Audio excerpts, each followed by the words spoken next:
Hey, what's up, everybody? What's up, everybody? Welcome to the Madchurchdisease podcast. I'm your humble host and servant, Marcellus. Guess what? We're going to get into some things tonight, and I'm probably going to ruffle some feathers here in a minute. But y'all, shout out to all of you that are in the chat. Shout out to all of the members. And, I probably should have done this in the private live, but because people are so messy, I'm just thinking I'm probably going to do this out amongst everybody. So, because I ain't scared. Y'all know I don't be scared. Yeah. And let me take this thing off of my darn, hold on. Let me take that off because I don't need to show that. Thank y'all. Okay, here we go. Perfect.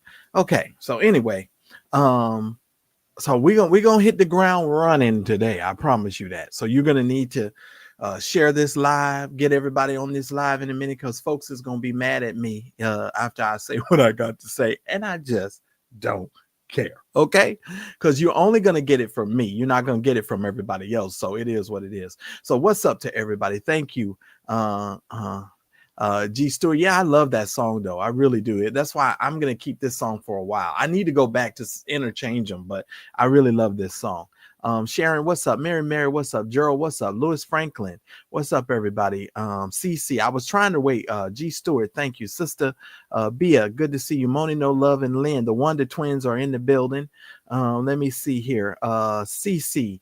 All right, everybody that's here, everybody that is here. Shout out to all of you that are in the bushes. Please hit the like button if you don't mind, because I'm just going to be talking off the cuff tonight and just talking about whatever it is that I want to talk about. Let me bring that down just a bit. There we go. And so, yeah, that's what we're going to be doing. But I had to tell y'all something funny today that happened to me because I've been laughing all day about this. I am such a goofball. So I was out and about today. Today, I actually happen to be wearing shorts. I'm wearing shorts today, right? I don't normally wear shorts a lot. So I was out and about, and this lady, older lady, she said, I was just, walking, minding my business. and the lady said, hey, you have such nice legs. I kid you not. She took me by such surprise. I know I sounded like a fool when I responded because I was like, thank you, lady. That's literally what I said. And now when I think about it, I'm like, Marcellus, how could you be so stupid to respond like that? It was just, I wasn't ready for her to respond that way. Like I wasn't, I was like, oh, this is interesting.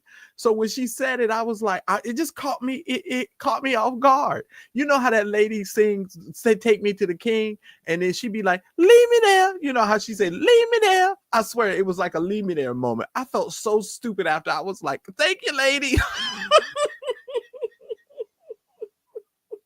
And I'm laughing about my stupid self today. I was like, Marcellus, what kind of response was that? Because normally I would never, even though she was an older woman, I would have responded a little bit different. But it just caught me so off guard. I felt so stupid. I was like, thank you, lady. I was like, oh my God, how stupid could you be? Oh man, that is so funny. If you guys could have saw how stupid and how stupid I sounded, I was like, oh my God, how could I respond that way? Just threw me for a loop today. I'm not gonna lie. That just really threw me for a loop today. And she was an older lady. She was like, oh man. And we had our little conversation, but it was so funny, you all. I was like, that is horrible way to respond. But anyway, yeah, that's the kind of day I'm having today. It was, it's a great day, but it's just hilarious. I mean, I cracked my own self up. I was like, thank you, lady. And then and then today when I got home, I was like, I just did a take me to the king. Leave me there. Take me to the king.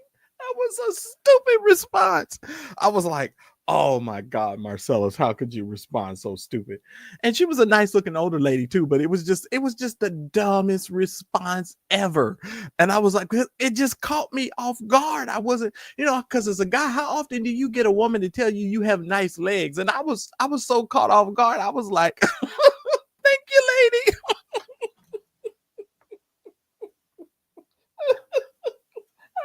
so stupid. I felt so stupid. You all just don't realize. It just really caught me off guard. And I just was caught off guard, completely off guard. But that was hilarious. I swear to you. And stuff like that happens. And I just crack my own self up. But anyway, oh Lord, just crack myself up. Shout out to all of you that are here. Please hit the like button.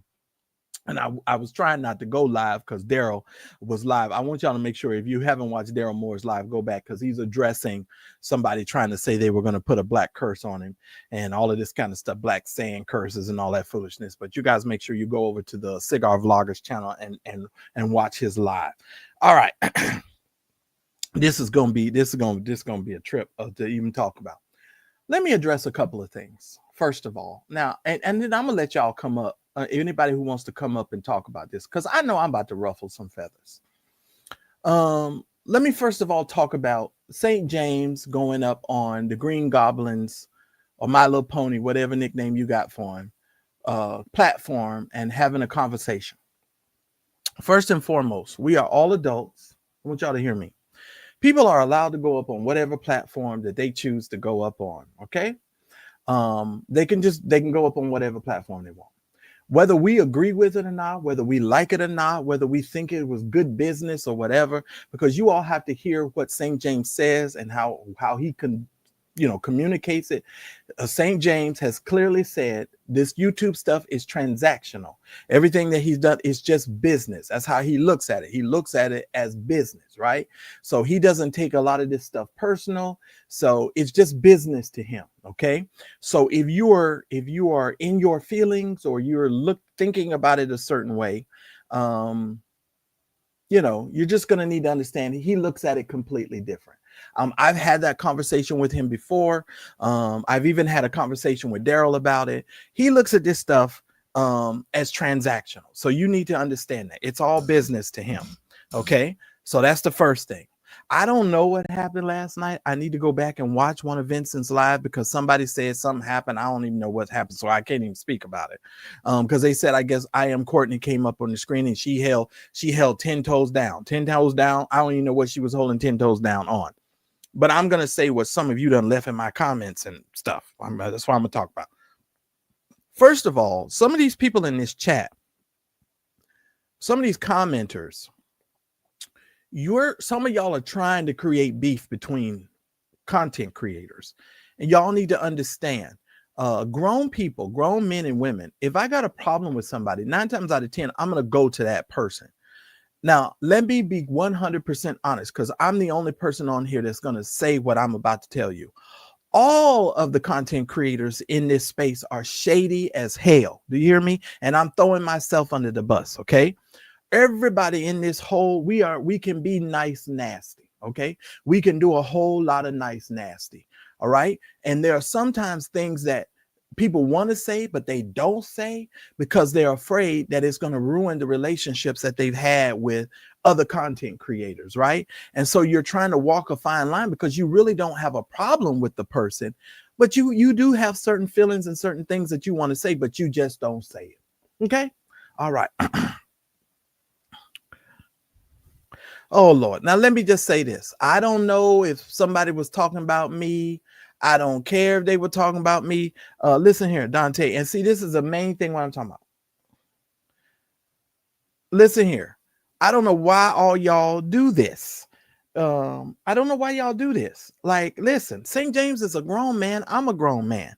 If I choose to have a working relationship on YouTube with St. James, that's just what it is. Because now I'm learning how everybody views this stuff. This is just work for some of these people. They don't have friendships. They don't create friends on YouTube. They'll tell you that. That's how they view it. So people need to understand that and get an understanding of that. All right. So here's the thing. Some of y'all are feeling a certain type of way about I'm gonna go around the whole thing. I'm gonna address everything. So hold on tight, because this is gonna get me in a lot of trouble tonight. First of all, some of you are feeling a certain type of way because of the newfound relationship that St. James has with Ebenard Jordan. First of all, the man just came up on his platform one time. He went over.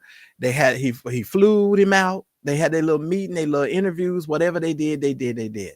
Some of you are feeling some type of way because it seems to you to be a switch from some of the statements and things that he had made earlier concerning Bernard Jordan, right? So some of you are in your feelings because it seems to be different.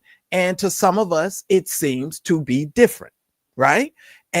But you have to understand the way St. James works is everything is transactional. It's all business. So you can't take him having the relationship too personal with yourself. Now you can have your own feelings about it because we're all adults and we can have our own feelings about it, but you cannot, heap on him things that you're thinking that he may not necessarily be thinking.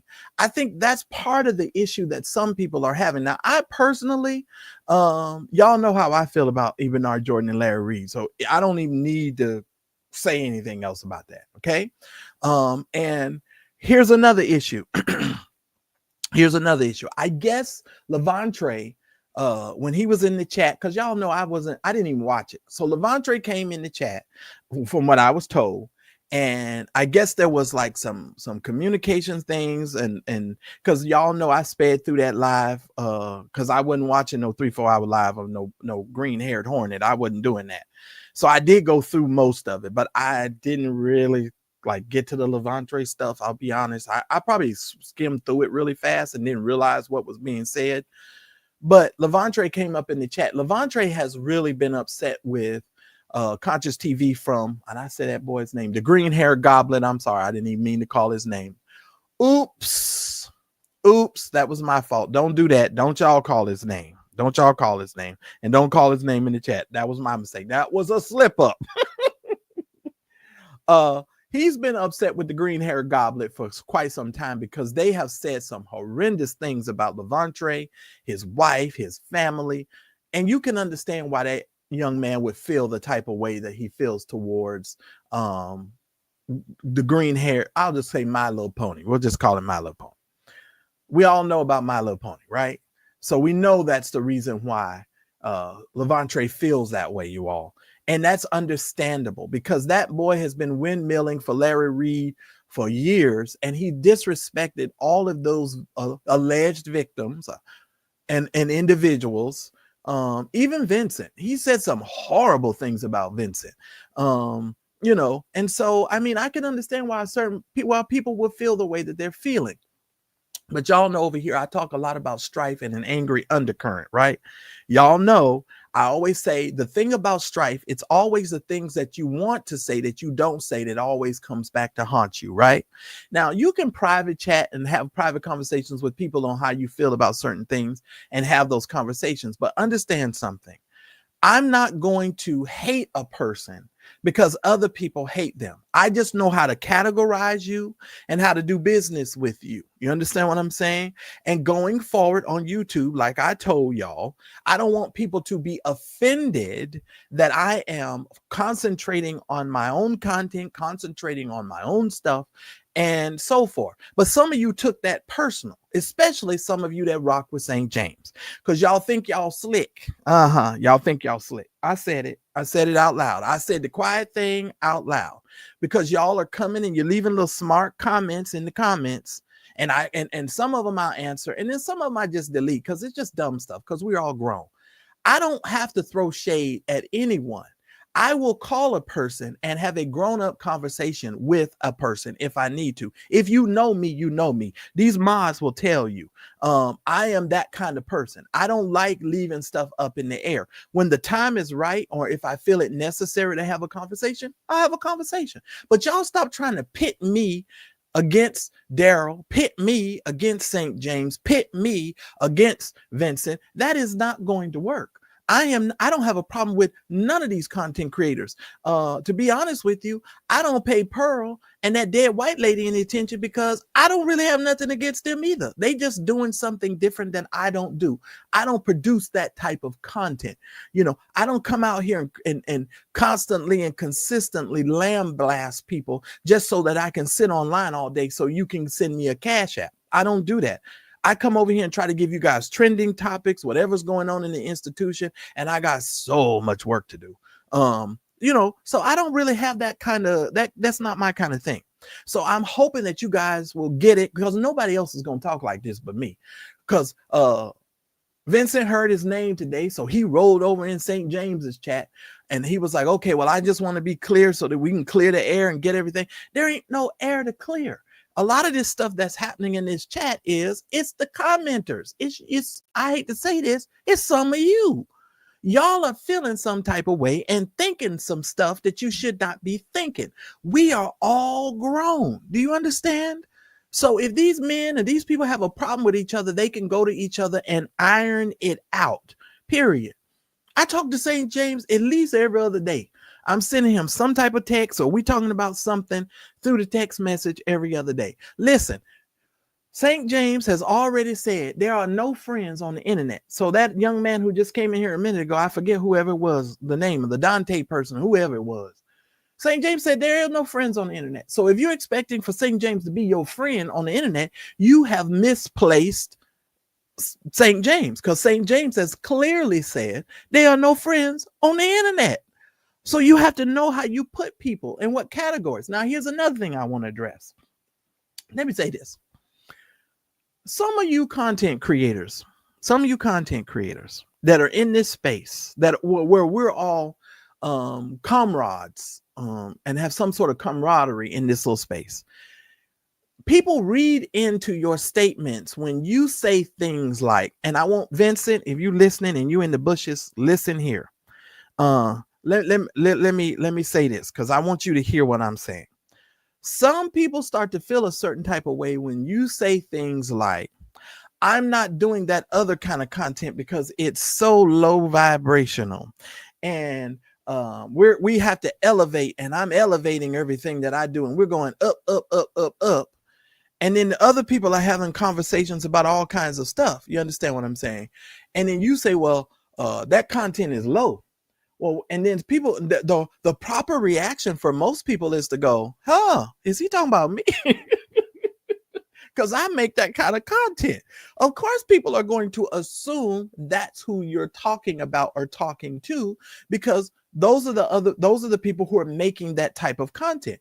I'm fine with people making whatever kind of content they want, but I think people need to understand that when you say things like that, people take that and they can be offended by that when you make those kind of statements. And a lot of times their followers and the commenters and the people in the chat, they take offense. And a lot of time the content creator hasn't taken offense to it, but the people have. So I think that it is imperative, and it should be something that individuals should take into account. I'm trying to choose my words very carefully. Can you tell? Because I ain't trying to make anybody mad. I'm just trying to be clear so people can get an understanding, right? They can take that a certain kind of way. Okay, be clear about that. And I guess St. James got all y'all upset about that interview over there, because people was texting me. They said, well, listen, he was a guest on that the My Little Ponies platform. St. James could not drop a link. He could not bring you up on the screen. He could not do anything but sit there in between them two lying ninjas and try to play ping pong and go back and forth. It was like, well, Larry, you said, and it was like this. This is what he was doing. He was playing ping pong. Well, Larry, and he gave Larry pushback, to the degree that he gave him the pushback. But I think people need to understand, and I know how Levantre feels. Levantre is upset because of all the stuff that's been said about him. I get it, but Levantre has to understand, if that boy would have dropped that link, that YouTube show would have turned into Israel versus Gaza. The Palestinians. It would have turned into the Gaza Strip. You all hear me? There would have been all sorts of that thing would have just blew up. That whole thing would have blew up. And that boy would have never dropped that link, because then Levantre would have been able to have a conversation with Larry, and that would have never happened. Y'all understand what I'm saying? That would have never happened. Larry's not going to let that happen, because he's trying to keep his bitches all in order. He's really focused on his bitches. If y'all ain't figured that out yet, That's why he at the end of the show is trying to get him to have a friendship with them other two bitches. You understand what I'm saying? That's the whole situation there. So y'all have to understand that.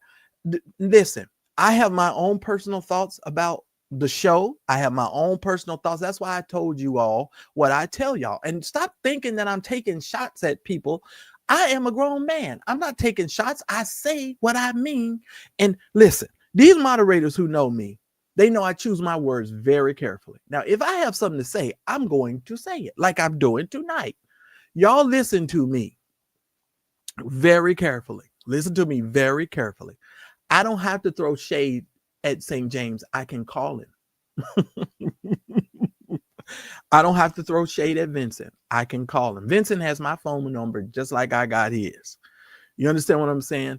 We're not throwing shade at each other. Y'all think we are, you know, and I do believe on some level there are certain comments that individuals make that can be taken a certain way and you can get in your feelings about it. Because if I'm going to be honest, I've surely got in my feelings a couple of times and been like, oh, okay. Because I mean, if somebody's telling you, oh, your content is low vibrational and all of this kind of stuff, I mean, what you gonna think?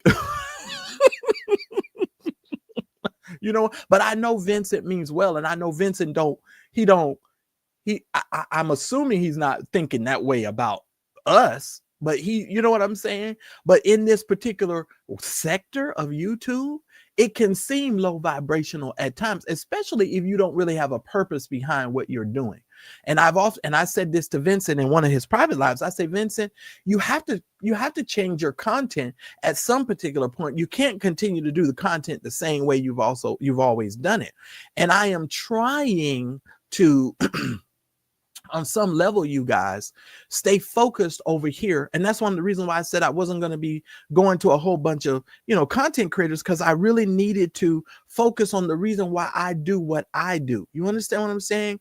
I wanted to be focused on that, but I need all of y'all, especially the commenters, all of y'all to understand, stop the madness. Stop the madness. Please stop the madness. I got 200 of you guys here. Can I get at least 100 of y'all to hit the like button? Because I'm going to say this and no one else is going to say this. Nobody else is going to say this.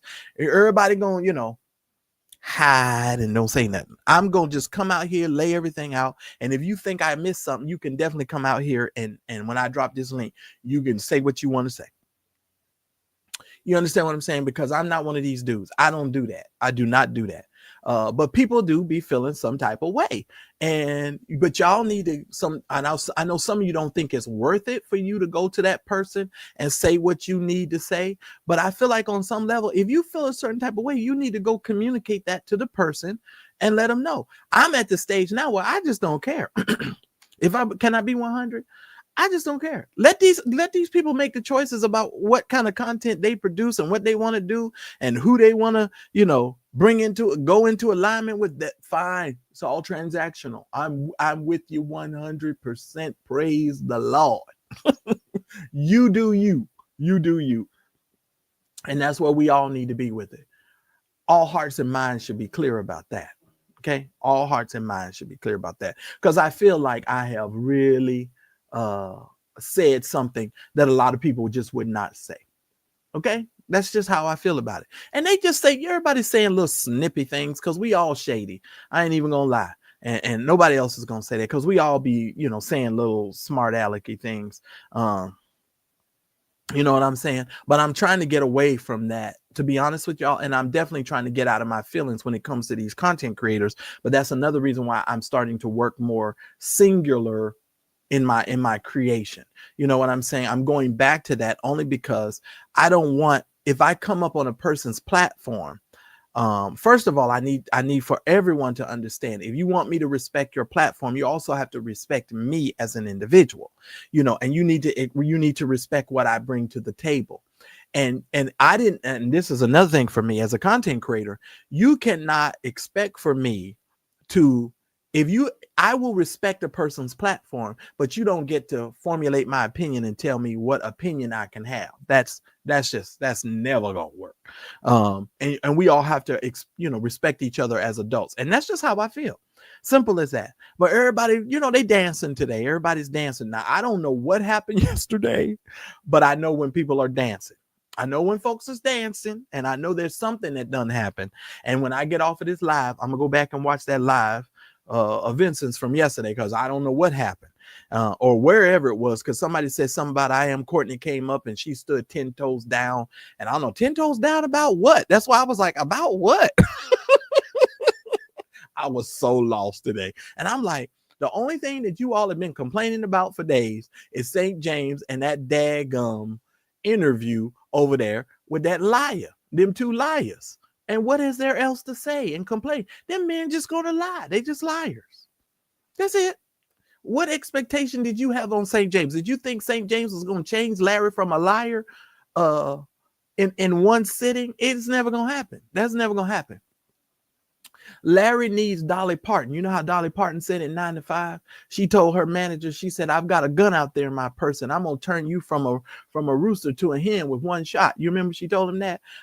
You can't turn Larry from a liar to a truth teller in one lie. That's not gonna happen.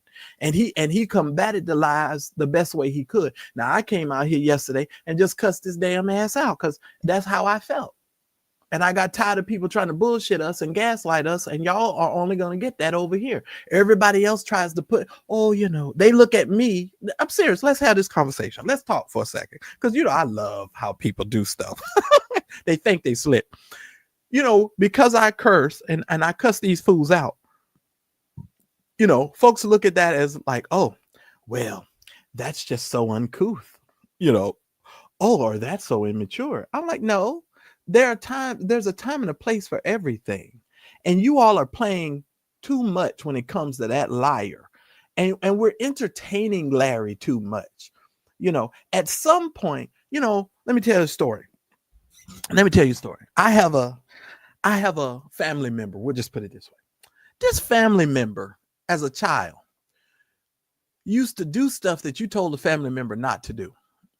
He would go and he would steal the candy, be holding on to the sucker, had a sucker in his hand. You catch him red-handed. And you say, hey, what you doing with that sucker? I don't have no sucker. Now he holding on to the motherfucker. I don't have no sucker. I said, what? The sucker's in your hand. I said, person, I'm looking at the sucker in your hand. Do you not realize you have the sucker in your hand? And the person would be like, I don't have no sucker. This is Larry, you all. Larry will tell you a lie. It could be on videotape or audio. And he'll say, I never said that. I didn't say that. I don't know what y'all talking about. Now, it's on audio tape. It's on videotape. And the nigga standing there with the sucker in his hand telling you, I never said those things. Oh, no, you need to go back and watch every video I've ever made and see if I've ever changed my mind. Nah, Ninja, I'm not doing all of that, because you said all of those things. And I'm at the place in my life where I'm not entertaining Larry like on that level. I'm not giving Larry the benefit of the doubt, which he keeps asking all of us to do. We gave Larry the benefit of the doubt since 2015 when he told us all them damn lies. We gave him the benefit of the doubt in 2015. It is now 2025, and this crater-faced bastard is still lying to all of you. And you sitting up talking about questioning the other content creators like something is wrong with us. Now, Vincent done come out here and showed you video. Vincent done a whole docu-series. Vincent done showed you all his masseuses. Vincent done brought out all the receipts. Lester Petier done showed up. Levantre done showed up. All these people done showed up. And you asking us to do what now? You want me to believe Larry? You can kiss my ass. That's literally what I want to say. You can kiss my ass with that one. I'm not trusting Larry on no damn level, because he holding the sucker in his hand, telling us, I don't have no sucker. What are y'all talking about? I never said anything about Dwayne Youngblood. I just allowed him to come up on my platform, and I just let him say and do. But y'all need to give me the benefit of the doubt. Give you the benefit of the doubt for what, fool? You about a tier 3 sex offender up on your platform, Larry Reid. Give you the benefit of the doubt for what? Why would I do that? What's up, Daryl? Why would I give you the benefit of the doubt? Y'all are crazy and y'all play too much and y'all entertain his foolishness too much. I'm just past entertaining Larry. You all talk like Larry has he's legitimate. Larry is the most illegitimate person on this here internet as far as I'm concerned. And that My Little Pony is second in line. Now I don't watch those other people, so I don't know what they be saying. All I know is they lied on me when the person sent me the little clip when they was hollering out talking about Marcellus gave somebody's address out. I never gave nobody's address out ever. I've never done that. Ever, ever, ever. And anybody who said I gave them somebody's address is lying through their teeth. Because anybody who knows me, I knows, and y'all know, because if you've been following this channel, y'all know I do not believe in that. Now, if other people go find the information and pull it up and we discuss it, I'll discuss it. But don't come over here saying, oh, well, Marcellus, you gave the person's address. I would never do that. Now, have I been doxxed on this here internet? Absolutely. By My Little Pony. My Little Pony had all our addresses in his Patreon. And at one point, he put them all up on the screen on his live. He sure did. So all of these people that you're claiming that have so much integrity and they so honest and they so this and that, you better go somewhere. They exhibit the kind of behaviors that the rest of us are not exhibiting. So people need to get over that. They need to really get over that. I'm not about to let nobody gaslight me and try to force me into dealing with lying Larry Reid. I don't need to text Larry. I don't need to call Larry. I don't need none of that. I know who he is. He is a lying lizard. All I can say to you is high five, Larry. High five. High five, Larry. High five. High five. Hey, Beauty for Ashes. I'm serious, you all. I'm serious. People is crazy. They're really crazy. And a lot of the commenters, they use avatars. I'm telling you what they've been doing to me as of late. Everybody, this is what they've been doing to me as of late. They'll go use a fake account and they'll come over here and tell me, St. James ain't your friend. You need to watch St. James and you need to watch this one and you got to watch this one. I'm a grown man. I know how to watch myself and I know how to watch as well as pray because the Bible says we're supposed to watch and pray. So I know how to do all of those things. I don't need you to leave a comment to tell me what you think and your opinion of St. James. I don't need that. Now, if we have a relationship and you send me a private message and we have a conversation about it, that's different. And I'll give you my thoughts, but I'm not going to come out here and lamb blast St. James because he had an interview with My Little Pony. What was y'all expecting St. James to do? You want him to jump through a hoop? What y'all want him to do?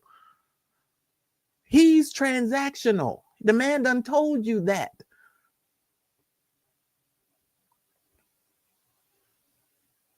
I did say Pearl, right? I didn't call his name, did I? Oh, Lord. Here's what I'm going to do. I'm going to delete your comment, whoever that was. You don't put people's names in my chat. We don't do that over here, just so you know going forward. Don't put nobody's name in my chat. I don't play that game. So don't come over here mentioning Pearl. That guy's name is Pearl over here. We don't mention his name over here. And I don't mention anybody's name over here except the content creators that I know who have put in years of work. And even if I don't like them, they still deserve some level of respect. That's why I use William's name. I will use William's name because William, he's put in work in this space. Other people are just tagging along and using William's name and coattail and the people behind William because they've never done anything in this space.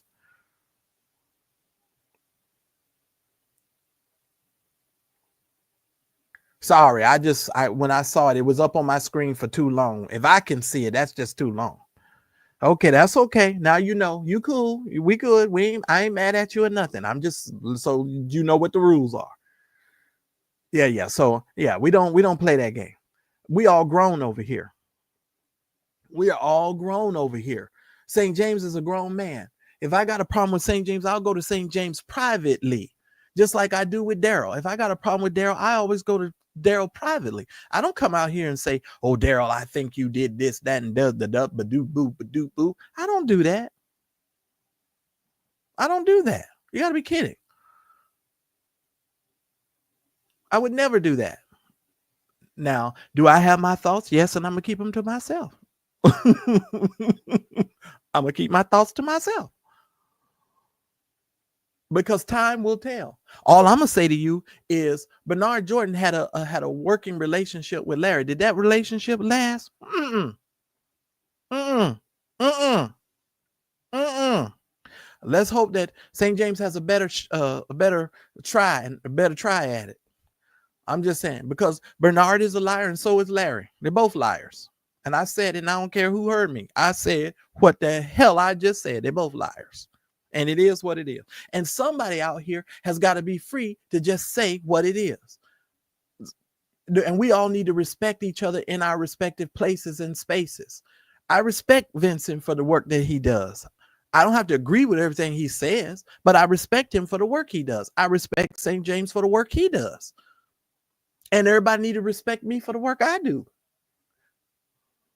That's how I feel about it, period. We're all grown. Now come and fight with that. What you gonna do with that? You gonna fight me on that because I said it? You gonna leave me some nasty comment because I said it? All I'm gonna do is delete you. And if you get too nasty now, I just block you because I don't have energy for that no more. I'm enjoying my peace. Oh, yes, I am. Praise the Lord. God has been so good. Yes, he has. Hey, Miss T Pre. I'm serious. We're all grown.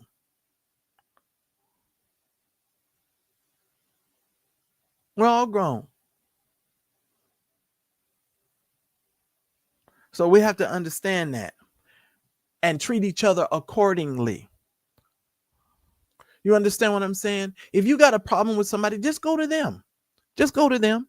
I don't mind some of you who hit me up and I have my little conversations with you because I'll tell you how I feel, but I'm not going to come out publicly and be like, oh, I don't agree with this or I don't agree with that. You know what I mean? I just have my beliefs on how I work and my work ethic and what I choose to do for myself and my brand and what I'm trying to do over here. Other people have stuff that they do over there. Y'all got to understand something. Listen, I'm not in competition with nobody. Understand? I'm in competition with Madchurchdisease because I'm so exceptional. The only way that I could be in competition is I'd have to be in competition with myself. I'm in competition with me, nobody else. See, all of these other content creators, because they think that we're all in competition with each other, but we're not. I'm not in competition with nobody. Somebody say we understand, Marcel. So, okay, good. I'm glad you got it, April, because I'm driving this point home because I hopefully won't have to address this again because nobody else will say it, but I'll say it, April. No one else will say it. They'll just let everybody hide in their little, in their little silos and they won't say nothing, but I will. Amen. Bless God. That's how I feel about it. And I'll drop the link in case anybody wants to say anything because I will most certainly give you your opportunity and your space and grace. Let me tell you, that's hey, it is what it is. It is what it is. And y'all just need to be nice, and treat each other with respect. You don't have to like a person that another person brings up on their platform. You know what I'm saying? You don't have to like them in no way, shape, form, or fashion that you have to like them, but you should respect the content creator enough so that you don't cause a disturbance with the content creator. Like I say all the time, I don't have to agree. We don't have to agree along to get along. We can be respectful to each other. We don't have to be nasty to one another. And that's just how I feel. And that goes for all of us over here. And we're not going to let anybody drive a wedge in between the work that we're doing over here and how we're communicating and working with one another. I'm not going to do that. I'm not going to do that. You're not going to make me hate a person. Now, I might disagree with some stuff, but I'm not going to hate the person. Simple as that. And you got that right. Oh, now, April, you said a word right there, Shando. Now, you said a word right there. Somebody said, I want to see your, now, you know what, believe it or not, I'm going to make some videos for y'all outside. So y'all can actually see me standing up on my legs and walking. We're going to have some different type of videos coming up here soon. We really are, you all. I'm just working on some stuff and getting some things down. Really in the next 2 weeks, I kind of should have everything together. And the only reason why I haven't done the text system yet, because I do need for you all to support the platform. So can you guys make sure that y'all support the platform? I would really appreciate that because I got everything pretty much set up for the text thing. I'm just waiting on the support to the channel so that I can activate everything and be consistent with. Okay. Uh-oh, I got somebody who got some guts and balls. Thank you for coming up. No, she may not have balls, but yeah, I can't say she got balls. She ain't got balls. Hey, hey, Mary. I got guts and ovaries, okay? Yeah, you got guts and ovaries. I'm sorry, So yeah, that's that. Those are those inward testes. Those are those inward testes. Yeah. Oh Lord, they gonna love that clip, Lord. Yeah. But listen, well, no, they shouldn't. And hopefully, I do know, because every time you say something, that is true. But you know what I'm saying. I know you. Yeah. Oh no, I know. Trust me. Yeah. I know. Because I be over here unbothered, happy, living life like it's golden.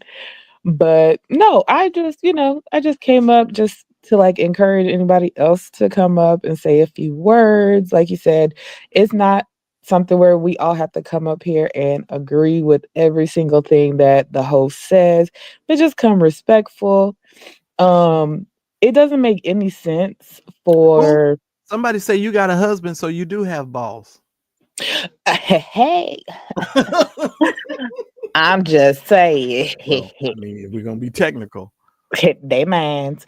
Um But for me, I'm always going to come up here and I'm going to say over and over and over again, I'm just so sick and tired of seeing black and brown people go against each other. It is disgusting to me. Protecting people who SA people, Right. whether grown, young, male, female, that is disgusting to me. And I just feel like cover ups need to be exposed in a tactful way. Right. Um, and we just need to stop just having that crabs in a barrel mentality. We need to stop just trying to put other people down just because they don't agree with us. There's a Right. reason why there's a billion YouTube content creators. Everyone has their own angle. And if you're just paid to be on someone's side, or you're just paid, you know, to support someone, what does that say about your own character? You Right. know? Well, here's the thing, because y'all know, if you don't know me, y'all about to learn me real well. I put things out on the table. Let me tell you something. Even when we had that situation with Vincent and Nicola, right? Mhm. For those of us who were around, if a person is feeling a certain type of way, now Vincent handled it the way that he felt like he wanted to handle it, right? But the way that I always think, and I always try to approach that type of stuff, is if you feel some type of way, or you got some type of feeling towards me, or you're thinking some type of thing, because I'll be honest with you, in the beginning, I struggled with a few of these content creators. I did. I was like, are they saying what I think they said, and who are they really talking about? In my mind, I'm thinking. And what I normally will do is I'll go to Daryl. I'll be like, Daryl, I don't like what they said right here and right here. And do you think this person was directing that? I'll try to roll it off somebody else, right? And I said, okay, let me fall back and don't let me say nothing. And let me just continue to watch, because maybe they weren't really directing it towards me, right? Because when we hear certain content creators say certain things, we always tend to believe they talking about us. And it's not the case all the time. People, you ain't that important. You're not It's that important. very much so. And I mean, luckily for y'all, they say y'all name. So that's how people be knowing, because we'll be like, oh no, they clearly said your name and completely got it all wrong. Right. And you know what? Some of these content creators can be bought. But see, here's the thing about listen. If that's the way they want to roll, you just have to understand at that particular point who you're dealing with, right? Yeah. And you put them in the category that you need to put them in. It doesn't mean that you can't listen, you can't get information from. It doesn't mean that you can't on some level still respect them on some level. But you just have to know how to categorize them, right? And how to handle and approach that situation. I'm not going to disrespect a person even though I may have a certain feeling about a certain thing. I'm just not going to Right. do that. And when it comes to St. James, when it comes to Vincent, when it comes to Daryl, when it comes to all of these other content creators that I'm in the in the space and sphere of, I'm not going to throw these people away because of certain relationships they had. Let me tell you, I'll give you a perfect example. When Larry hooked up with Bernard Jordan, because y'all know I was still over there back in those days, right? I was still over there. I cussed Bernard Jordan out so bad one day on one of Larry Reid's live programs. I knew my days was numbered. When I tell you I served Bernard Jordan up one day, Mary, I served him up so good that Larry wouldn't even bring Bernard up at the same time as me. He kept him in the background. And when I went off, then he brought Bernard up, right? And then Bernard gonna start saying all that crap about me, right? And he didn't, he waited. So I couldn't even respond back to him, right? So I was like, oh, that's a coward's move. But I was like, okay, if I'm wrong, tell me how I'm wrong, dude. Yeah. You selling Jesus junk. You selling prophecies. Y'all doing robocalls up the ass. So how am I wrong? You had to go if you them people in New York had to file suit against you. I believe it was the attorney general because you was Ooh. robocalling them people to death. So I can't say that. I can't tell the truth about that. In order to be considered to be, respected and have a dialogue. So you're a coward then, as far as I'm concerned, because you can't Yeah. have those Yeah. types of conversations. And not all places and spaces are meant to have those conversations. I'm not in a relationship with those people, but if I was, the first thing we're gonna have a conversation about all that other stuff. I'm not coming up here so you can defend, all them lies. I ain't got time for all of that because we know Larry and Bernard is lying, and I'm gonna keep saying that until I'm blue in the face. Yeah. And like for me, like I'm definitely one of those people where I will admit I don't know most of this, like most of these people involved, whether it's prophets or whoever. I'm new to learning about that side of it because for me, when I grew up in the church, it was, it was a smaller church. My goddad, he's a small pastor from Alabama. So it's just like I grew up on the smaller side, so I don't be knowing half of this stuff about Kojic and half of Right. whatever, but it's very intriguing. For me, St. James pairing up with Bernard, I don't, or Master Prophet, I don't have any issues with that, only because I feel as though St. James knows what he's getting himself into in terms of like I don't foresee him kissing him on the forehead at a birthday party or whatever. Right. Didn't I tell y'all? I done told y'all what it is. Now I don't know how else to say it to y'all. I done used the word 19 times. Did y'all hear me say transactional? Yeah, Pay we did. attention. Just pay attention. That's all. St. James is not a fool. He Right, know, what exactly. I'm saying? He knows what he's doing and what he wants to do. So I just say, hey, God bless him. Do what you do, player, and handle your business. This is, just make sure you do what you do. Yeah, and well, and I think that that's part of the reason why I don't have an issue with it is because he's professional. His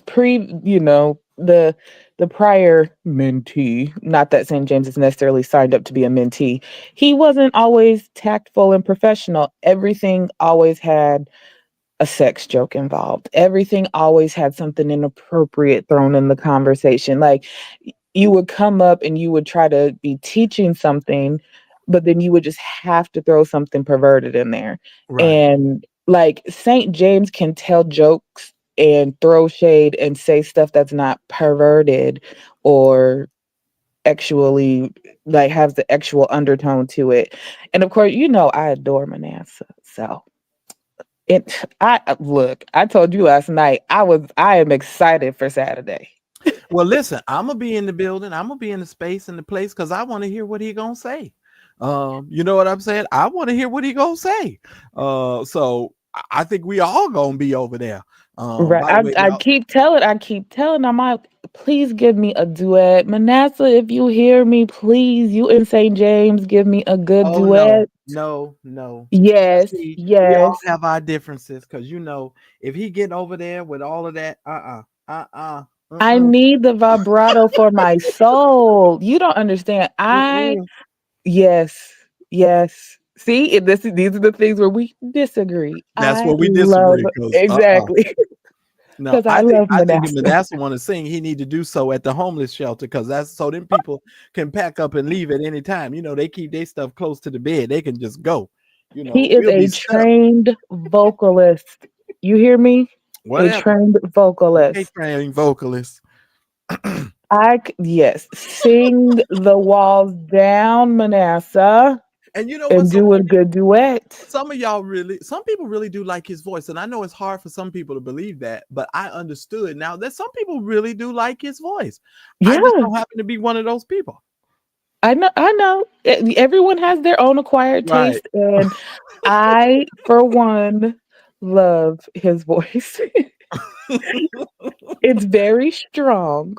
Oh, listen, I just think as content creators, we have to be willing to say what we want to say without fearing that you're going to lose a relationship with someone. Now, if it goes Yeah. like, if it cuts like a knife, like you like digging at the person, then that's different. You understand what I'm saying? Like if I'm just coming out here and saying, you know, you all need to hate a content creator, you all don't need to listen to this, but if you make certain statements about the type of content that other people are creating, you need to keep in mind that some people are going to take offense to that.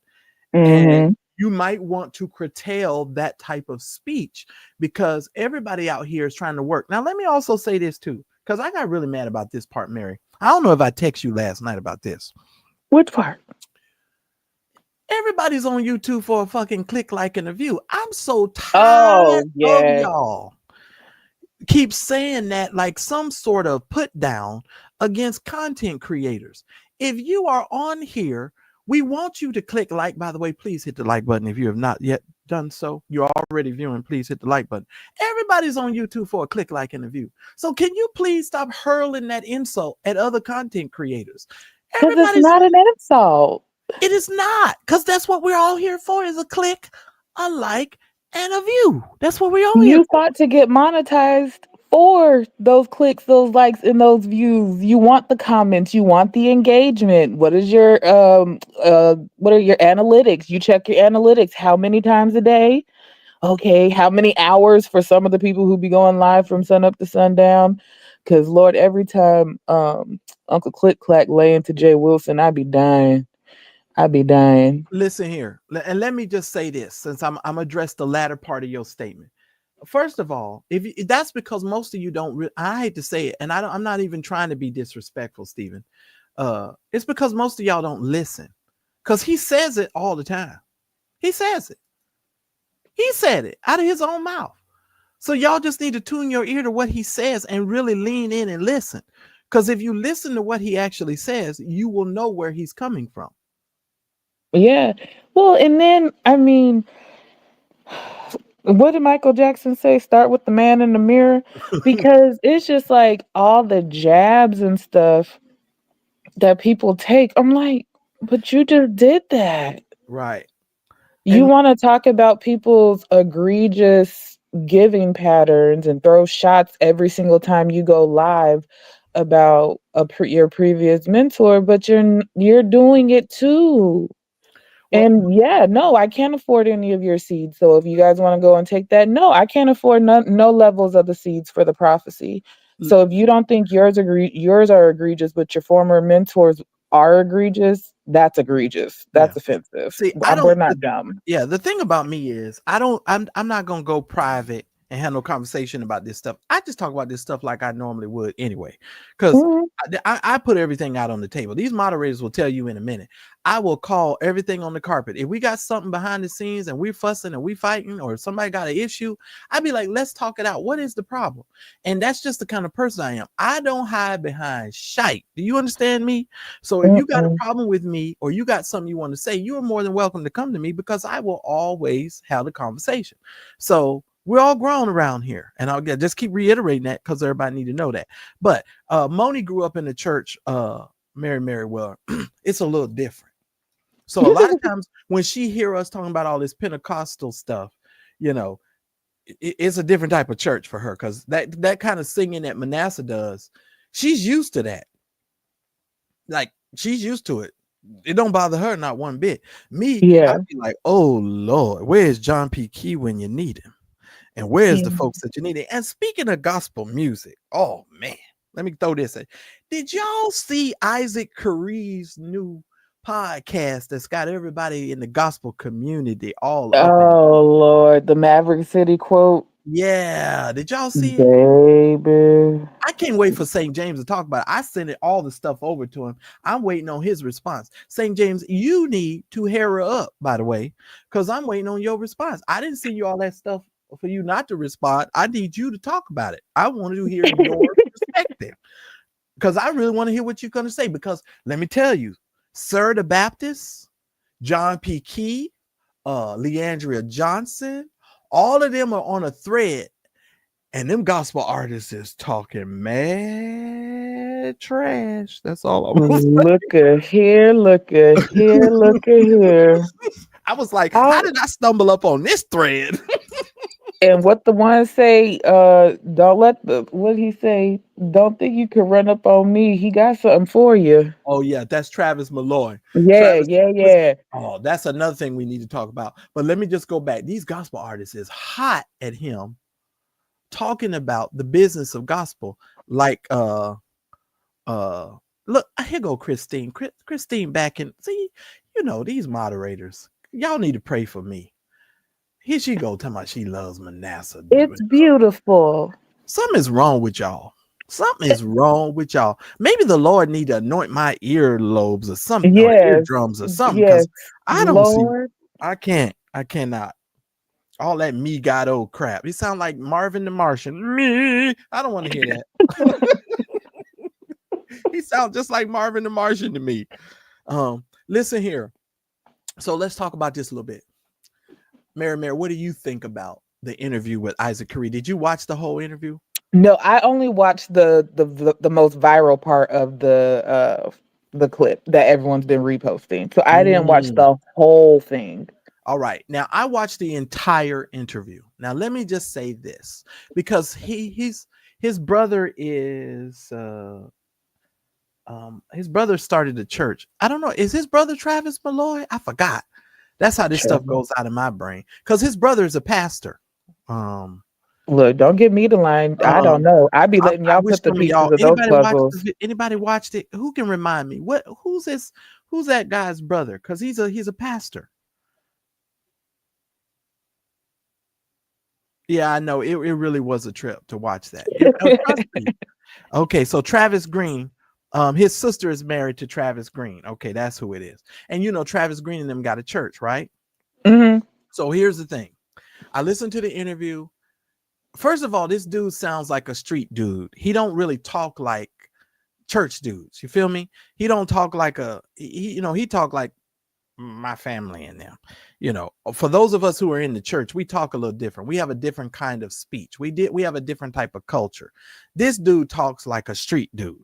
So when I heard him speak, I was like, okay, so he coming from a straight business level. He trying to get the money. You understand what I'm saying? He's trying to secure the bag. That's kind of how Hmm. I took it. So I was like, okay, so let me lean in some more. But he really did shit on black gospel artists.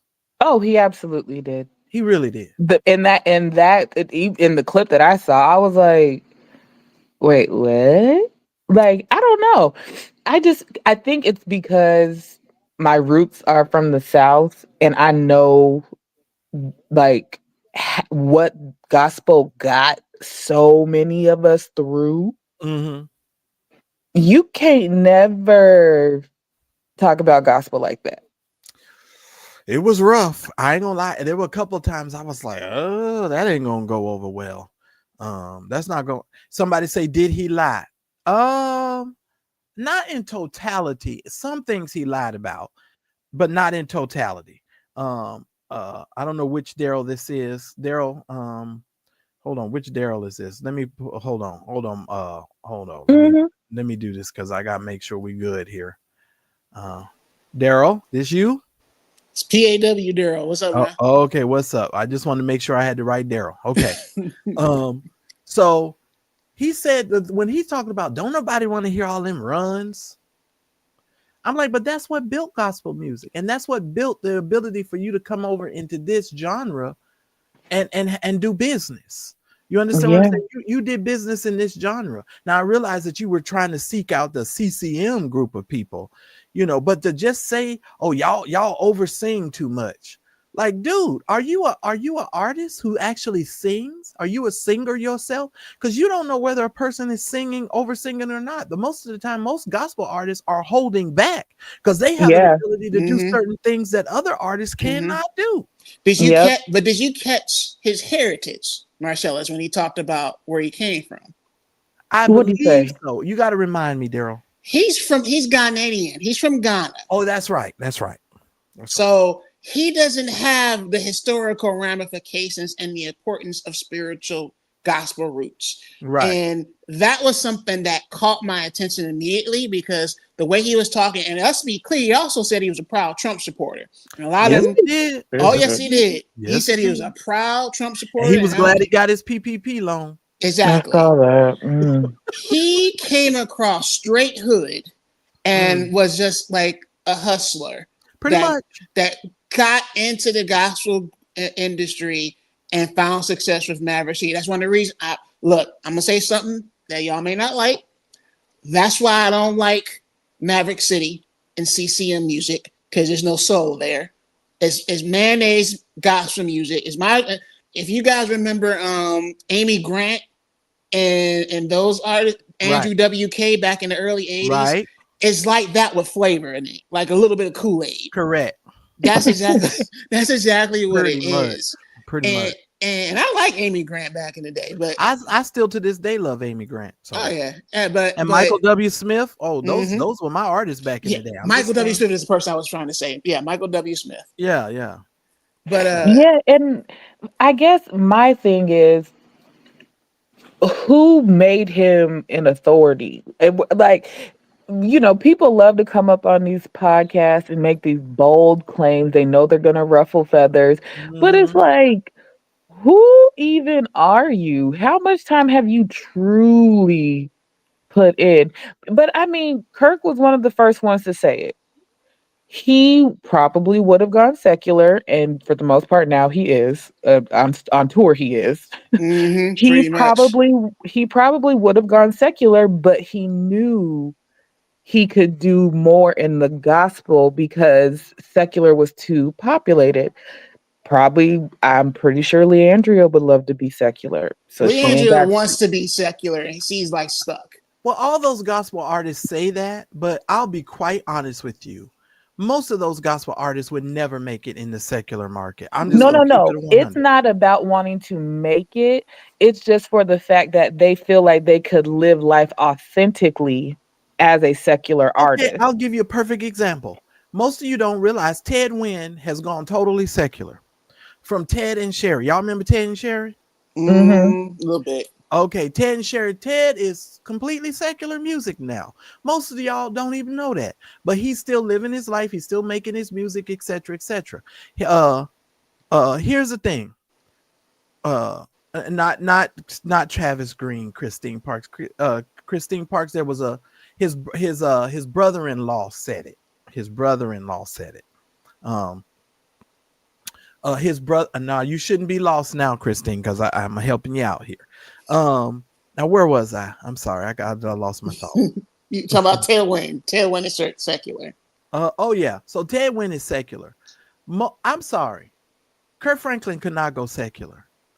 I'm sorry, he cannot. He knew he couldn't go secular, but he knew he could bring a tints of secular into gospel, and he knew it would take off. Oh yeah, in order for him to be successful, and all these gospel artists today know that they got to bring in a secular element to all of their music, because most of the people that are in church now, the newer generation, you're going to have to remind them or bring some of that secular stuff into the music in order for them to get with it, because just about every gospel artist are sampling secular songs but turning them gospel.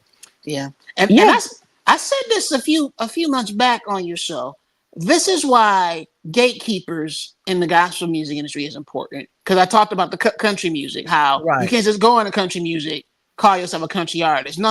You have to have some roots in this. Right. And for this goofy clown, and let me just have a conversation about Isaac Curry, because I know that's your North Carolina brother, but this nigga's working my nerves. Like Ooh.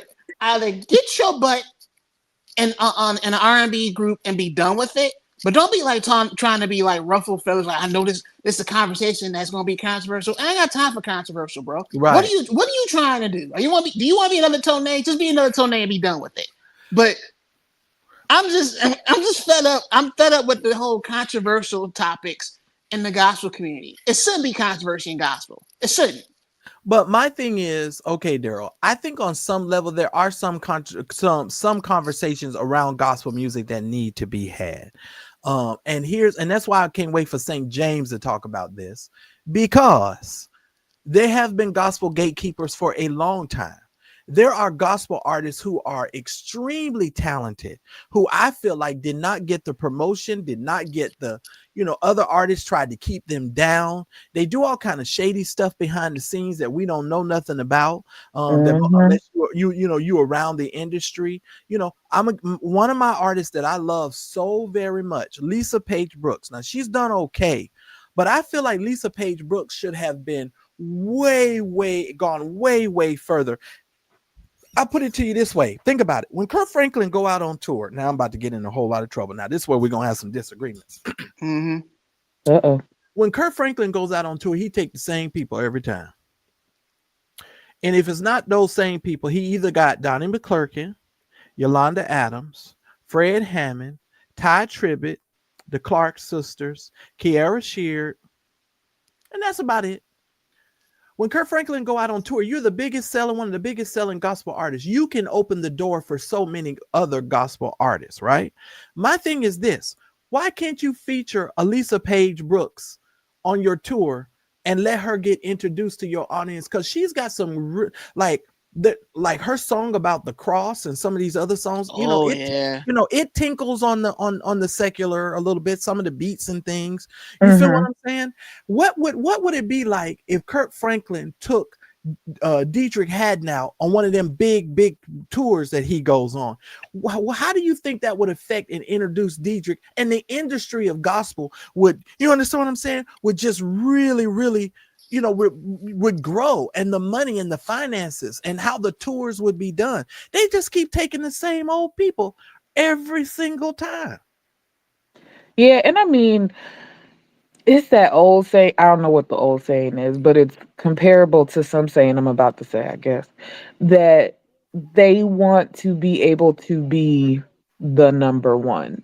So they're going to take along who I guess like their generation would be considered. It's like, no, we feel like we were peak the gospel, these newbies, whatever. I think it's also part of just that veteran mentality that, oh no, our they played in the vets spaces for so long, we're owed our money now, let's get our money now.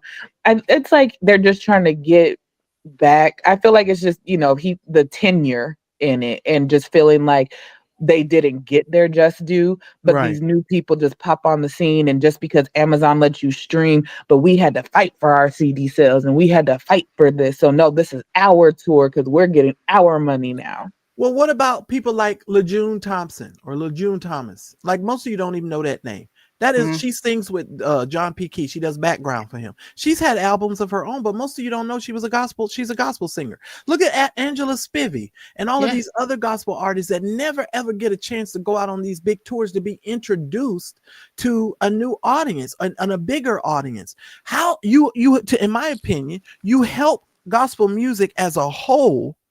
You understand what I'm saying? When you support other gospel artists. But I feel like we all done heard Donnie. We done heard the Clark sisters. Hallelujah. I don't know how, hallelujah. And yeah, we get all that, right? We done heard Kiki. We done heard the Mongoose. What's it? Ty Tribbett. We done heard Ty. He called the Mongoose. Now, why you do we done heard Ty. I'm just so tired of these same people. He hopping on, and I love Ty Tribbett. Don't get offended. I'm just a comedian, y'all. Don't But he do look like a mongoose, and you know he do. That's what you know he do. Anyway, I'm just saying we need to open and broaden up our perspective when it comes to gospel music. Yeah, oh, no, I agree. I yeah, absolutely agree that we need to, but I think that because the industry is so petite per se, and because so many of them are still hanging around from that era calling all the shots, because even like with Sunday's Best, that's when we're like, okay, we're finally gonna get somewhere. We're gonna finally get some new people on the scene. And then what? I can't remember what year Kirk Franklin goes and buys up the Sirius XM gospel station. So mhm. now he has control over that. And then, they used to have like the Sunday morning local gospel stuff, but now all of it is like iHeartRadio just streamed across your local channel on a radio for people who just listen to regular radio. Right. Yeah, it's hard because no matter what, the vets who feel like they are the GOAT or who are in Right. cahoots, they go and they monopolize it however they can. Well, I'll be honest. I'm not going to see Tina Campbell by herself. She must come with Mary Mary. Uh, Yes. I'm sorry. I'm Yes. not going to go see Tina Campbell by herself. And I don't want her in no large tour by herself because she's really, to me, not that kind of an artist. So sorry. Her Right. performance Like, where is Erica? and her product, I'm sorry, just don't get that. Now, And on top of that, she's also cuckoo for Cocoa Puffs. That's on top of I'm that. just saying. I'm just saying. Now, I didn't say that, but I'm just saying. I'll say it. Yeah, she's crazy. And then Jacqueline Carr. Now, my thing with you all and Jacqueline is a voluptuous black woman. I'm so sick of y'all. Every time Jacqueline Carr comes out in her little foreign-fitting dresses, y'all got a problem with it. Y'all don't say nothing when Dorinda Clark Cole come out in all her long gowns and all her stuff. Y'all don't say nothing when Yolanda Adams do it. But now all of a sudden, because Jacqueline Carr is coming out here with all her little foreign-fitting dresses, now everybody got a problem with it.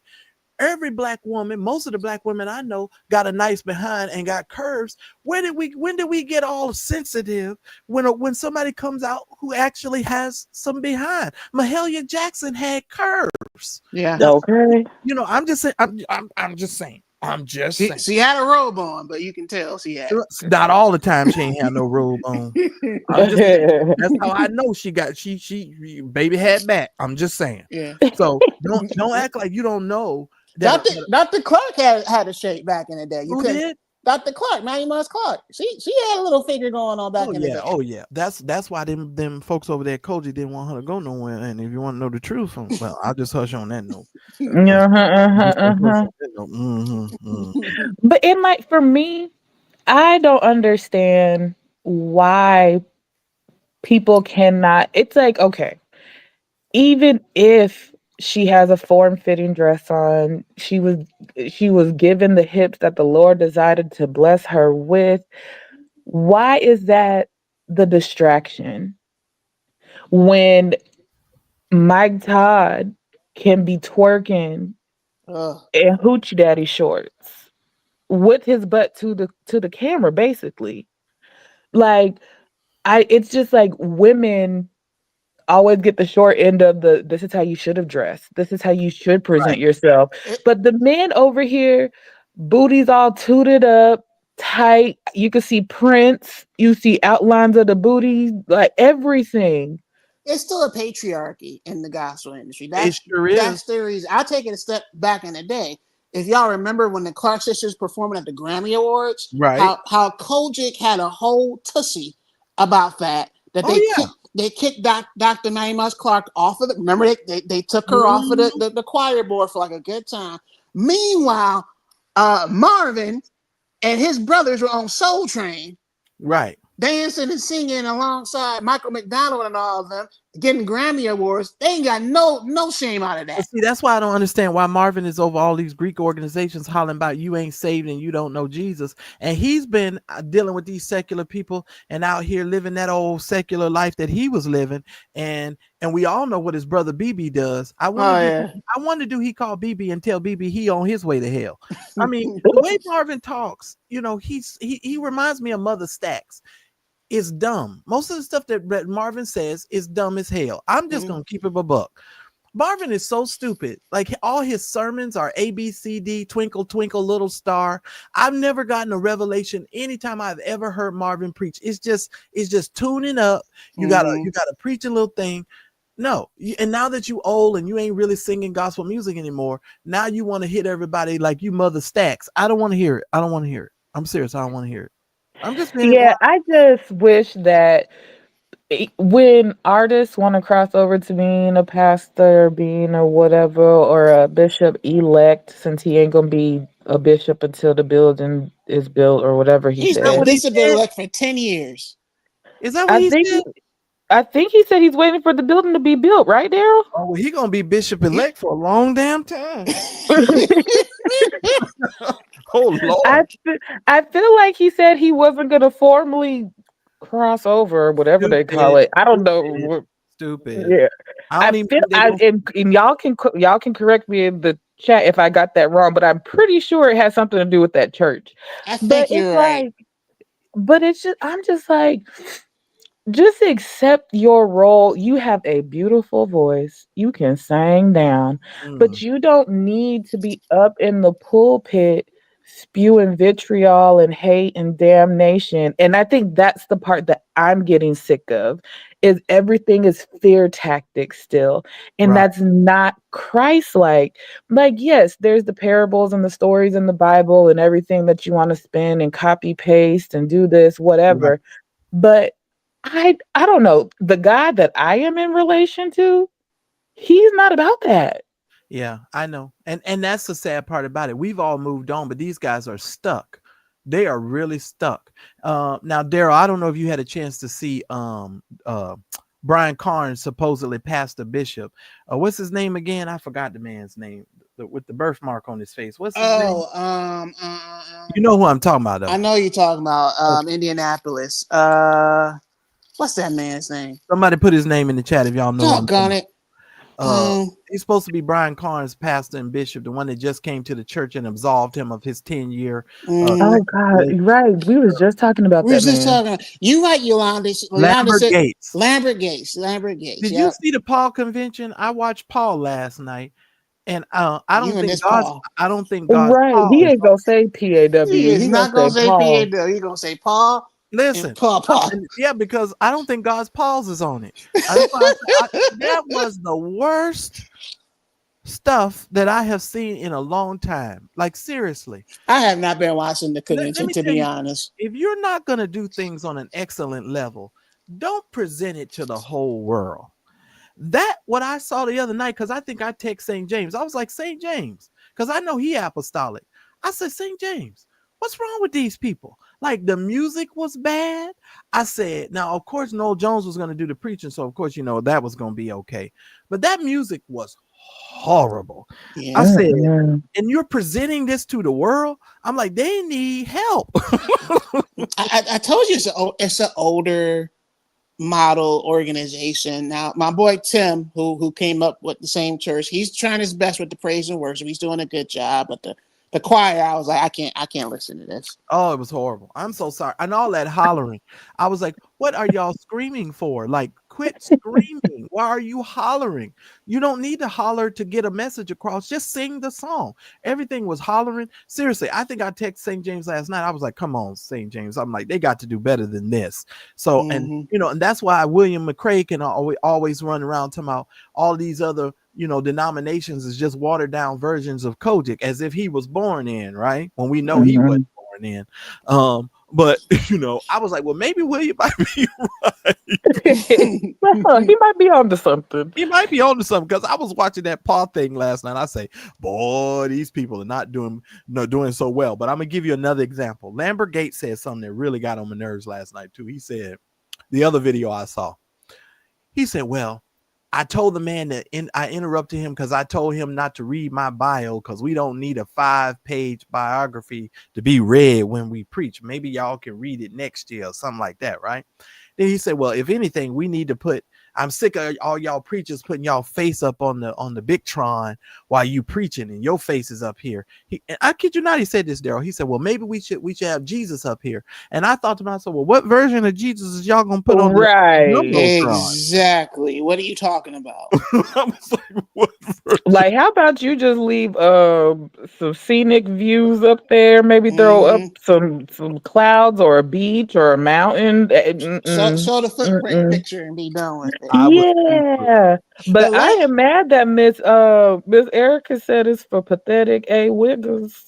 Oh, not wow. to call. Wow, Miss Erica. Wow. Child. Wow. I think they need somebody to go over there. And I know it's an old person's church because a lot of these churches, Kojic is an old person's church. But I think somebody needs to go over there, especially in the music department. If you all are going to, and they need to pay somebody that really is a professional. Even the guy who was leading praise and worship. Was that your friend? Tim? His name's Tim Slaughter. Why was he hollering?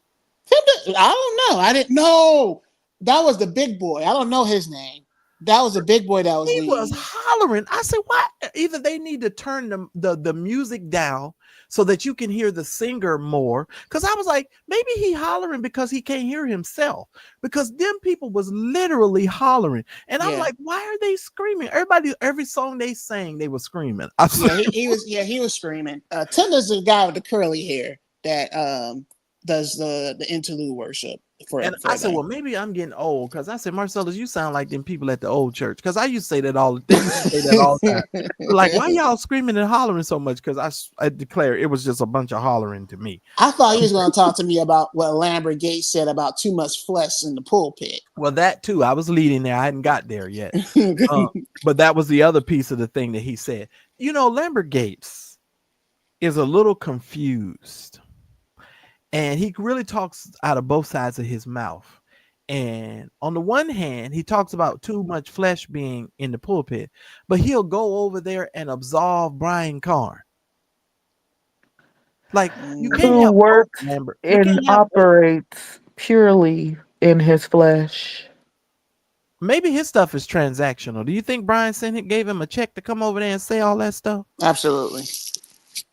Because I'm like, wait a minute, something ain't right. Yeah. Look, maybe he passed him a good telephone number to someone he knew. I agree with you, Trey. Now that's a good statement. That's presenting radical truth and judgment are not one and the same. I definitely agree. Absolutely. That's a good statement. That's a very good statement. I agree 1000%. I agree. I definitely agree. But that when I saw that yesterday, I said, man, but back to the gospel man and the CCM, because I got to get all my thoughts out about that. Let me tell y'all something. Going over to CCM music as black people in black church, the way we do church, if we take on the model of what that man was trying to say, we will lose what significantly made the black church the black church. Absolutely. Our music is profoundly different from CCM. First of all, it has soul to it, right? Mm-hmm. There is a guttural thing to our music that people can feel and experience. When you listen to Maverick City is the kind of music you put on for a long road trip. Mm-hmm. You understand what I'm saying? Just to keep you kind of like boop, boop, boop, boop, boop, boop. Pretty much. Because if you listening to that hardcore stuff, you gonna be in the car like, oh, you gonna wreck. Right. It's giving Veggie Tales. It's like adult Veggie Tale music. That's a good example. I mean, we can at least say Gracie's Corner like gospel.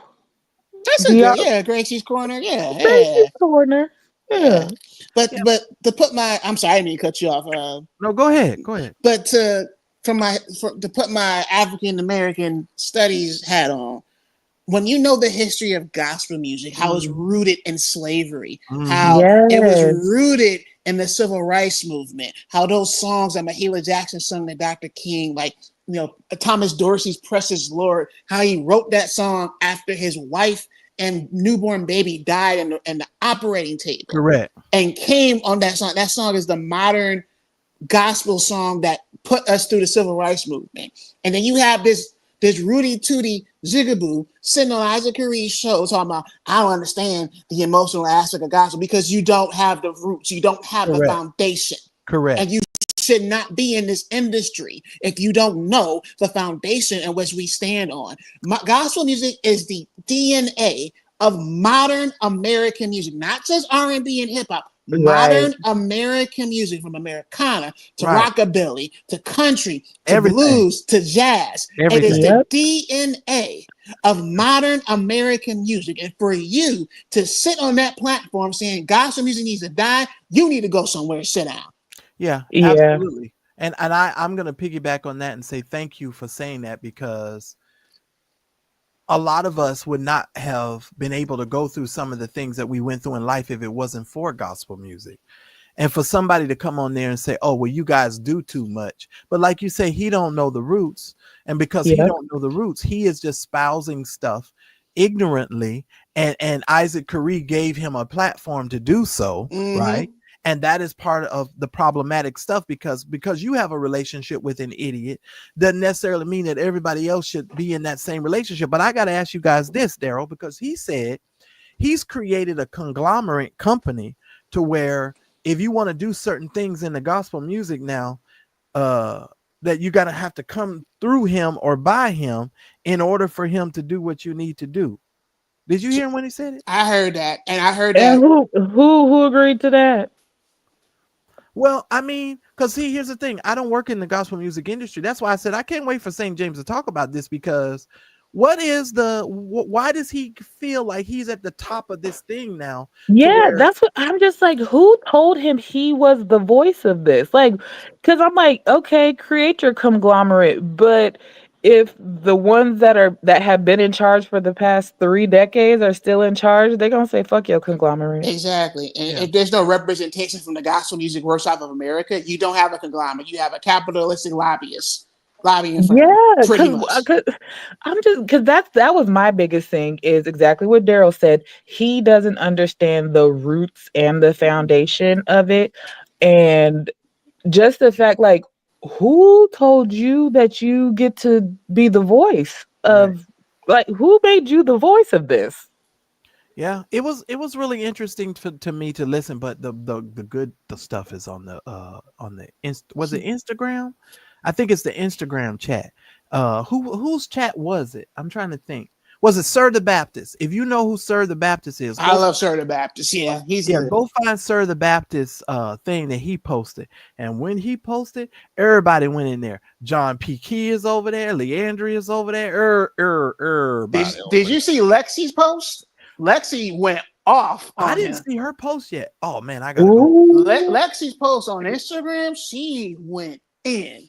Wow. But you know, they have been gatekeeping gospel music for so long, but they do need to open it up to other artists. I'm just saying. Right. And that's the thing. It's because, like, it's more than fair to be like, open it up, but to attack gospel itself is, you just can't do that. You can't do that. That nigga talk like a dude from the street. I was like, yeah, like he got a gang, like he got a gospel gang.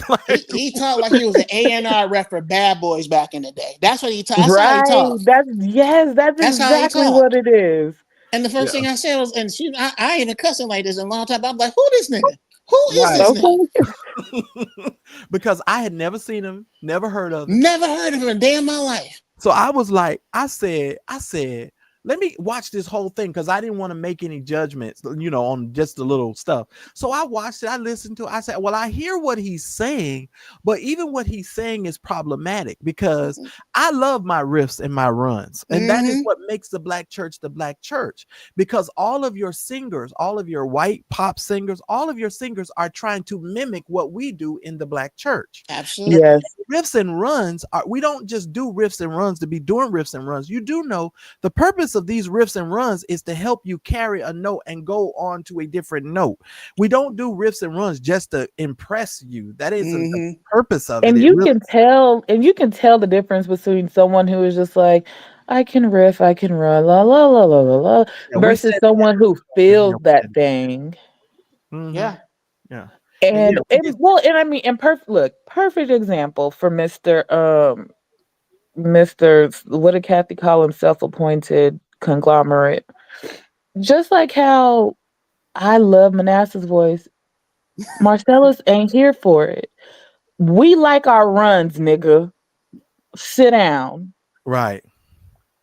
So I guess he's saying Kim Burrell is irrelevant.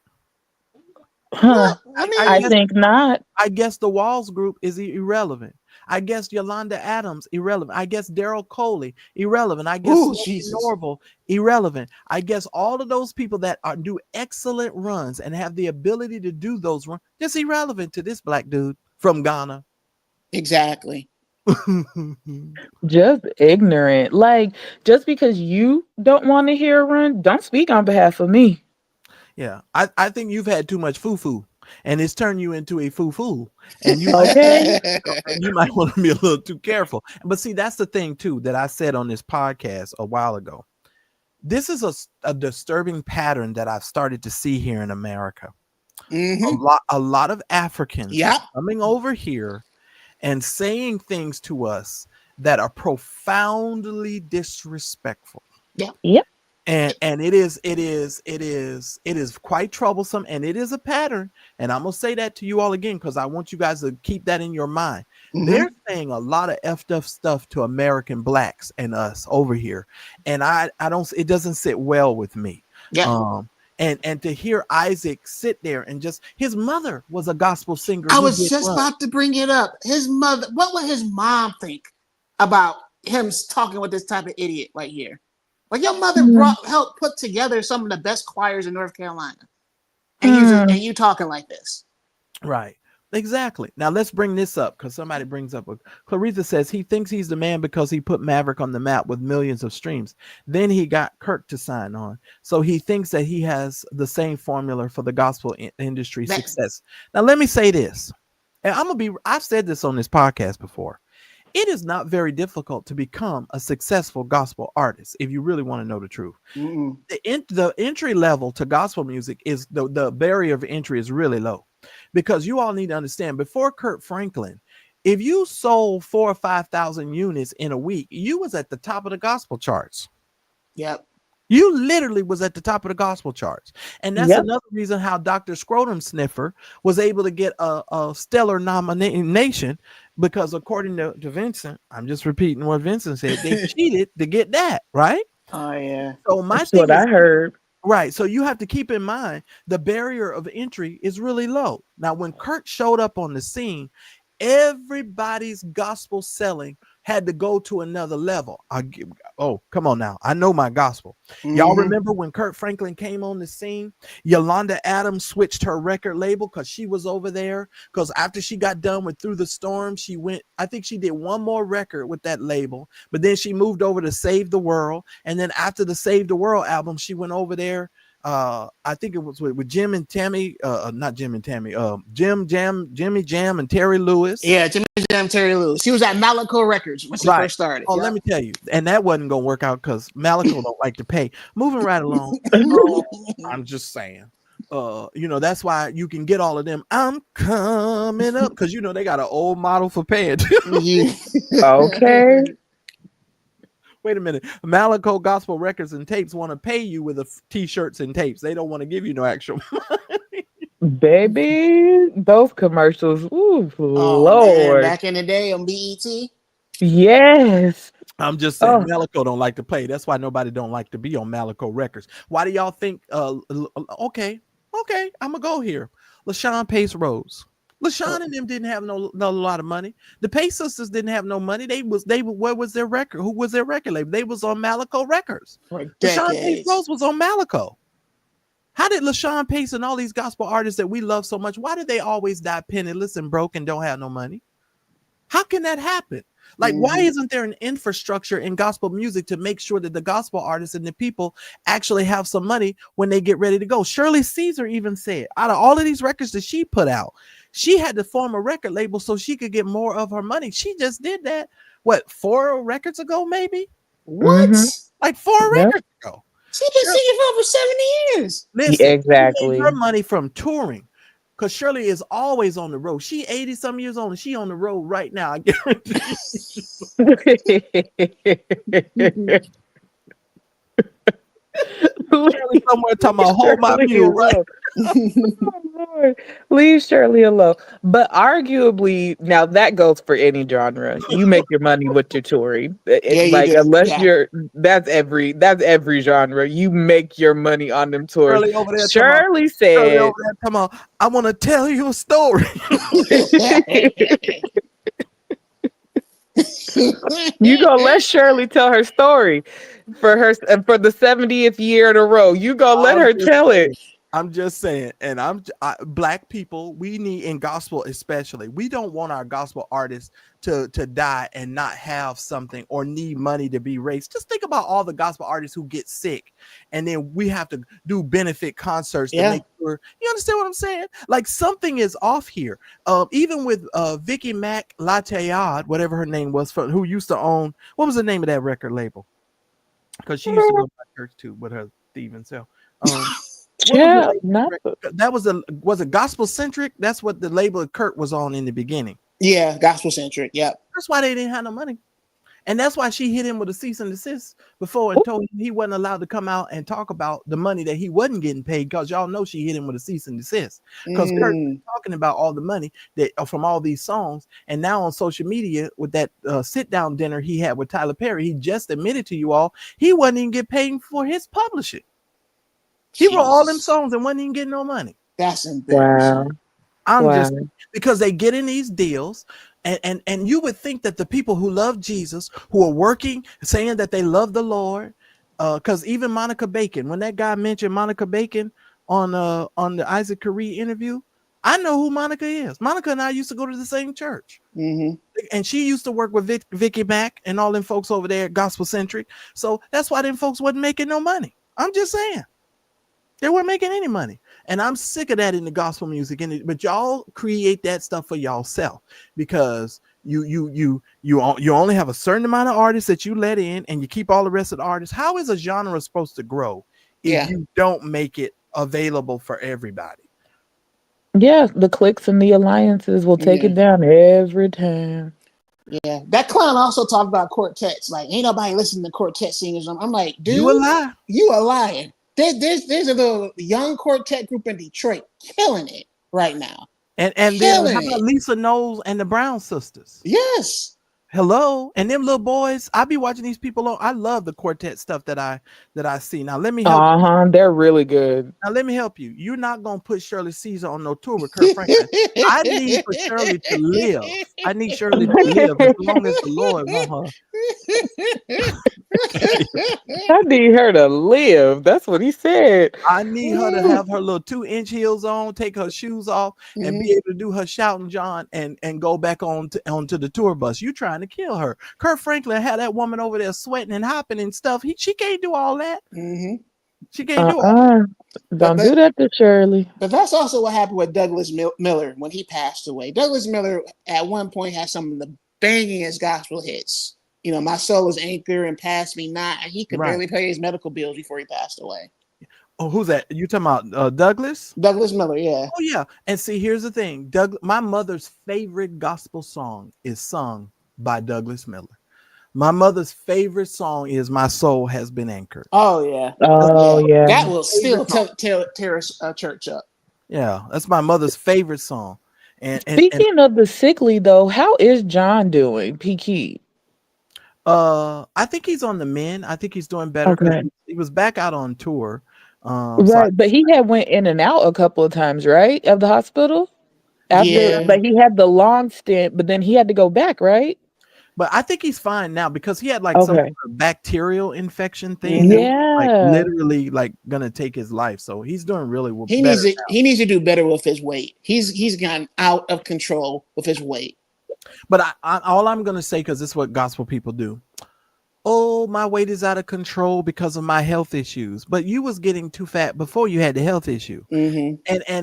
And let me talk about Fred Hammond for a second. Fred has had so many knee surgeries, and it's only because of the weight issue. And of course, Fred is trying to get better with that. Because every time I turn around now, I'm looking at Fred, and I be feeling like, oh man, these are artists that we love, that we cherish, that we want to see do well. Yeah. So I just want you all to understand, I'm not speaking in a disparaging way about gospel music, because I love gospel music. I used to spend my whole paycheck on gospel music. I'm just saying. Okay. Back in the day when we was buying CDs, I don't buy CDs anymore. And the only way you can support an artist now, I think, is by streaming, right? Well, yeah, because you get into these new cars. I was mad because I still have my CDs. And I was like, when I finally got a new car, I was like, where's the CD player? I still, No, they got rid of that. I was like, I have to stream. And I mean, now, however many years later, now I'm like, okay, fine, whatever. But yeah, CDs, I still have my CDs. I ain't letting them go nowhere. But they have to, because Lynn just said they over there cheating and scamming in Jesus' name. You wouldn't think that people that name the name of Jesus would steal and rob the way these gospel companies have stole. Y'all remember when Tone had the #1 record in the country, and he said he could not pay his rent? Yep, I remember that. Think about it. How do you get to that level of music going all around the world, and a gospel artist cannot pay their rent? Something is wrong with that, you all, and we need to hold these people accountable. Marvin Sapp had the #1 song in the world, never would have made it. He said he only made like $40,000 off of that song. It was a #1 song in the world at one time. Wow.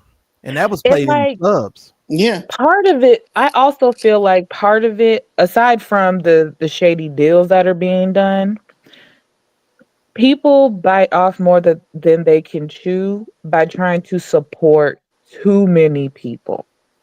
So I do feel like it's a double-edged sword. It's like, okay, you walked in and got a shitty contract, but you knew you probably shouldn't have spent XYZ on this family member, that family member, so-and-so, this friend from high school, but you're doing it out of your heart, but you're getting pimped by your record label. So also, just like how people get their new contracts with when they renew their extensions with sports teams, and then they go blow it. There was just a Gilbert Arenas and them arrested right now for a gambling ring. That's crazy. That's crazy. So I'm just like, why are you even? And even a couple years ago when Davis, Big Baby Davis, and all of them were getting busted up for the healthcare scams and stuff. Insurance fraud. What? Yeah. So I'm just like, y'all need to stop living beyond your means. We get it. You're the one in the family who made it, but it is not your obligation. Not everyone is going to have LeBron paychecks and be able to let their best friend start up a new management company and be a millionaire as well. Almost a billionaire. Yeah. Exactly. Not everyone is going to get that money. So artists, sports people, whoever, live within your means and stop trying to take care of too many people. They're going to say you acting funny because you whatever, but no, look at the longevity. Like the sports people who come out and they're like, I didn't spend any of my sign-on bonus. I only spend my ads, or vice versa. I only spent my sign-on bonus, and I live off of my ads and my commercials and deals. Well, but that comes with building an infrastructure. Now, that's the one thing that I did like about the young man's comments. I think gospel music does need to build an infrastructure. That's true. Yes. And what I think is, because if you build the infrastructure and you can do commercials, and you can create an environment where if you got an up and coming artist, you can have them to do a Red Lobster commercial, or you can have them to do them Church's fried chicken commercial, and then do something else. Maybe do a soap commercial. Because see, here's the other thing too. Black gospel artists are always relegated to food commercials. It's always the chitlin circuit stuff. You like fried chicken? It's always some old food. And I'm like, we need to expand our horizon, and we need to give gospel people a more opportunities. CCM, you ain't never seen Amy Grant doing no fried chicken commercial and no Red Lobster commercial. You ain't never seen Sandy Patty doing that stuff. Amy Grant Mhm. has a Kennedy Center honor. She's the first gospel artist to have a Kennedy Center honor. How does she get a Kennedy Center honor before Shirley Caesar? Who that? Well, you know what? That's a good question. I love her, but like, wait a minute now. The Well, first gospel artist to get a Kennedy Center honor before Shirley Caesar? Now, come Child. on now. yeah. Well, I'll just tell you one thing. A lot of people are not streaming those songs because if you know, a lot of those people are not streaming certain gospel artist songs. And just do yourself a favor. Go, because you can see the number of streams that a person has on Spotify. You can Mhm. actually look at the number. Yeah, you can pull it up on your phone. It shows you. It'll show you if you go to a specific song, it'll show you how many times that song has been streamed. You all will be surprised at how low a lot of these gospel artists. Yeah, and then but yeah, to Lynn's point, that like the industry does them so dirty with the advances and the what is it, advances in 360s Right. that do them under. They advance them. We're gonna do this music video, that music video, whatever, whatever, whatever. If TLC in the secular world could go bankrupt, why would these gospel artists think that they don't need to negotiate a better deal? Yeah. Like, yeah, and even if you get that advance, just be smart with it. And Like why they Yeah. don't they team up? See, this is how I think. This is how I think. You're a gospel artist, you don't have a lot of money. You want to make a music video.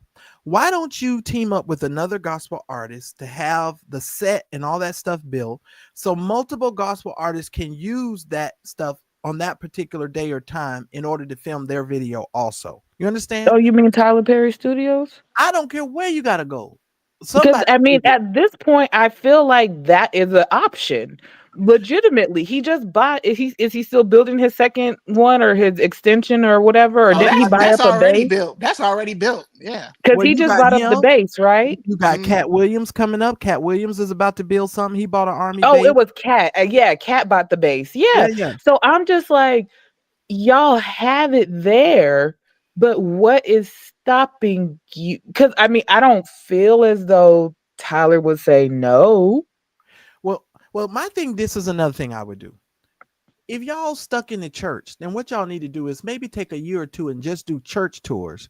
Raise all the money so that you can build the infrastructure for what you want, and then launch pad off of the touring that you've done for those couple of years instead of everybody trying to be at the top of the helm or make all the money, if that makes sense. You Mhm. understand what I'm saying? But like, That's what Kev on stage and the Playmakers did. yeah, that's kind of what I feel. But Or get with a major company like a McDonald's that does a McDonald's gospel tour for the last 20 some years and ask them to invest in like a partnership because that's what Nationwide does with the country music. But here's the problem. When you go to McDonald's, McDonald's only wants to deal with Shirley Caesar, Marvin Sapp, Fred Hammond, just the top names. They're not giving the other. See, what I'm trying to say is, let's say you do the McDonald's gospel thing. You got to be able to bring some no-name artists on that tour and give them the space and the Exposure. place and the Mhm. Mhm. exposure. But if you don't do that, you're not going to be able to really build the genre the way that it needs. Now, do I feel like gospel music is suffering a lot? Yeah, I Yeah, it really do. is. It really is. Because even me, I'm over here listening to everything but gospel. I'm turning on Luke. Sure. I'm turning on everybody else because it's just I do think we need to open it up so that gospel can do some other stuff. Now, Yeah. now Diedrich Haddon is trying to do some stuff, but y'all can't be going overboard with all this techno stuff and doing flips and stuff on the stage because the older crowd, I was thinking about this today in my car. I grew up in the church that had a senior choir number one, a senior choir number two. We had a regular choir, then we had a mass choir. And the Yep. only reason why we had that stuff like that is because those people, we couldn't work together because the senior choir couldn't hit the notes. And, Yeah. so we gave them their space and place. And I feel like gospel music is somewhat the same way. We treat Shirley Caesar, Dottie Peoples, and all of those gospels in that particular section of gospel. Wouldn't it be interesting?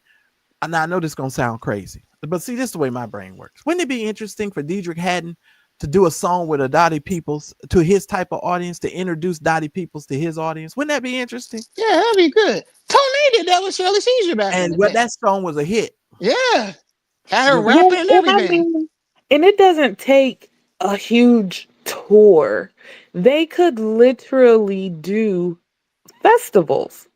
Like if they were to go to, look, if they go through the Bible Belt area Oh and do yeah.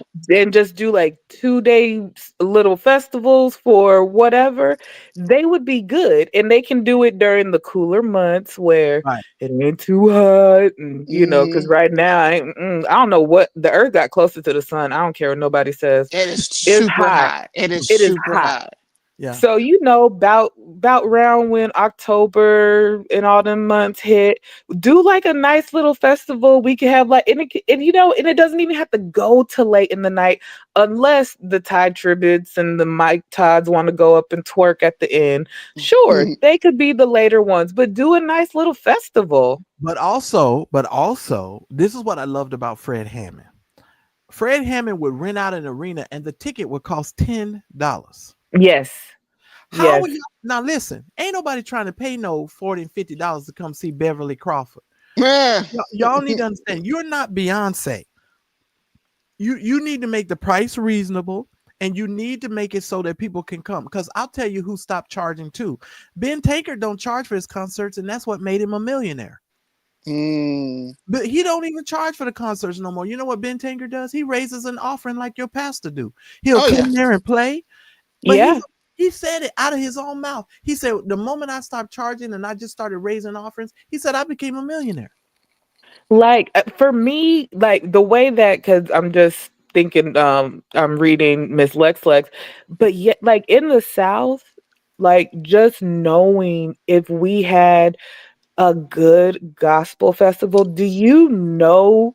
Like everyone wants to talk about a spiritual awakening. If Yeah. we truly had a good gospel festival in the southern region, Hmm. how like, I mean, lives would probably be changed. That would be better than any protests we do out in these streets, possibly. Yeah, I I Like, agree. talked about putting together a gospel Coachella like festival yes, where you have exactly. like different genres of gospel. You have the old school Wade in the Water hymns, Baptist hymns section. Then you had the like contemporary, Kurt Franklin, Fred Hammond section. Then you had the choirs, Mississippi Mass, And Colorado. they have the multiple stages just for Yes, that just for that. reason. You Yeah, don't and have I to agree. worry about, oh, I have to be here at a certain time. No, we can have multiple stages and they all get to eat off the plate. Yeah, And you can I agree. create your own gospel ecosystem. Well, Ooh, I'm, Yes. I'm, I'm that's putting what that they together. need. I'm putting that together.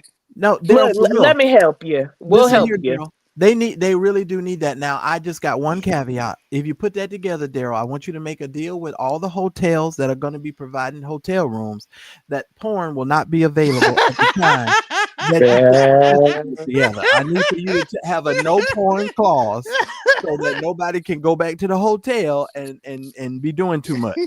That's the only Put it thing I like, look, you say. already know them saints gonna be in the spirit. Someone gonna catch someone. They gonna look up like, is you supposed to be my husband? Listen, I They just gonna need be for them to like, I got a have a ring. clause at the airport today. I mean, at the hotel to make sure they But know.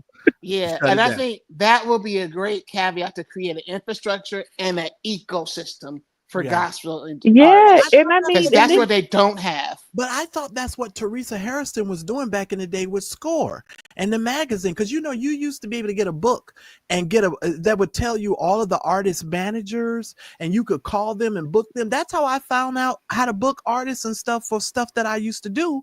I used to be able to book the artists because of the Score, because they had this other book that they would provide for you in order for you to book the artist. That's how I used to do that because they had a Mm. whole infrastructure. Who sells the book for you now in order for you to find out who the artist manager is and who the folks are? yeah, and those are the things that are missing. Like Mm-hmm. we still need to bring back like I love the advancement of technology, and now we can look, if they want to auto tune the gospel, go ahead and auto tune it. I don't need the auto tune, but go ahead, Maverick, go off. Like if you want certain things, you should still be able to access that. And it shouldn't have to feel like a competition. Like Right. we shouldn't have to feel like, oh, well, if Maverick is going to be here, none of the gospel people who sing runs can be here. No, everyone is welcome to this space. Your stage is over there, your stage is over there. No one stage has to be too much bigger than the other. And Right. it's just like, it just deserves more But respect think than we about give this. it. If you had the infrastructure, think about how much more the Stellars would make more money, Mhm. how the gospel artists would really be able to honor gospel artists. They'd be able to really honor the artists the way that they, and how much they'd be able to pay them more, Mm-hmm. because you would put them on a better tour and they would be able to make more money. And I would literally buy tickets. Now, the reason why I didn't want to buy tickets to go see Kirk Franklin and that whole tour they had to last, I've seen all them people before. And I done heard all them songs already. Why am I gonna keep paying the ticket to come hear the same people sing the same songs over and over? Mm-mm. Mm-mm. No, and like for me, I like the idea of the family cookout. I think that's why I like festivals. Mm. We get to bring our lawn chairs. We can just sit out, like with proper security and protocols, because everybody, we got some ruffians in the family. Mm. But it's just like that good family reunion. They could have black owned food trucks surrounding it. They could have all kinds of stuff. And Well, it's you just you like, look. Daryl said he gonna put it together, so now you got somebody you can run ideas off of now. right, look, Marcella, you're gonna be in this too. Look, You look. listen, we need St. James to tell us how do we get the artist information, because it used to be you used to pay for this book. We used to get a book and we could go in there and book all the artists and look at it. I don't even know how to book an artist. If I wanted to do like an intimate dinner and to create like a ticketed event and over in my area and have a specific gospel artist, I don't even know how to do it anymore. I don't have no. Mm. Marcellus, I know, I'll take link in bio. Oh well, I guess you're right. That's right. All of them say for booking information, email this. For booking information, Lord, link in bio. well, Link in because bio. all the stuff that's in my inbox, I can barely get through my inbox now. Some of y'all mad at me now because I haven't responded to your emails. I promise tomorrow I'm gonna go through all my emails tomorrow. I promise. I really do. Because somebody sent me another message tomorrow. I sent you an email. I'm sorry. It's a lot. It It's a is. lot. Look. These streets have been hot for 2 weeks. It has been a mess Yeah. Yeah. in my area, in my neck of the woods. Yeah. So I So, already know. real quick though, because I know Marcel's probably about to go get dinner. Circling back to the Africans, have we got any updates on Lovie's case? You know what? I'm actually going to go do some research for y'all tomorrow. And I'm actually going to see if I can pull the actual documents. And we're going to have a conversation because I'm really tired of EJ. And at this point, I really He want. was formally served, right?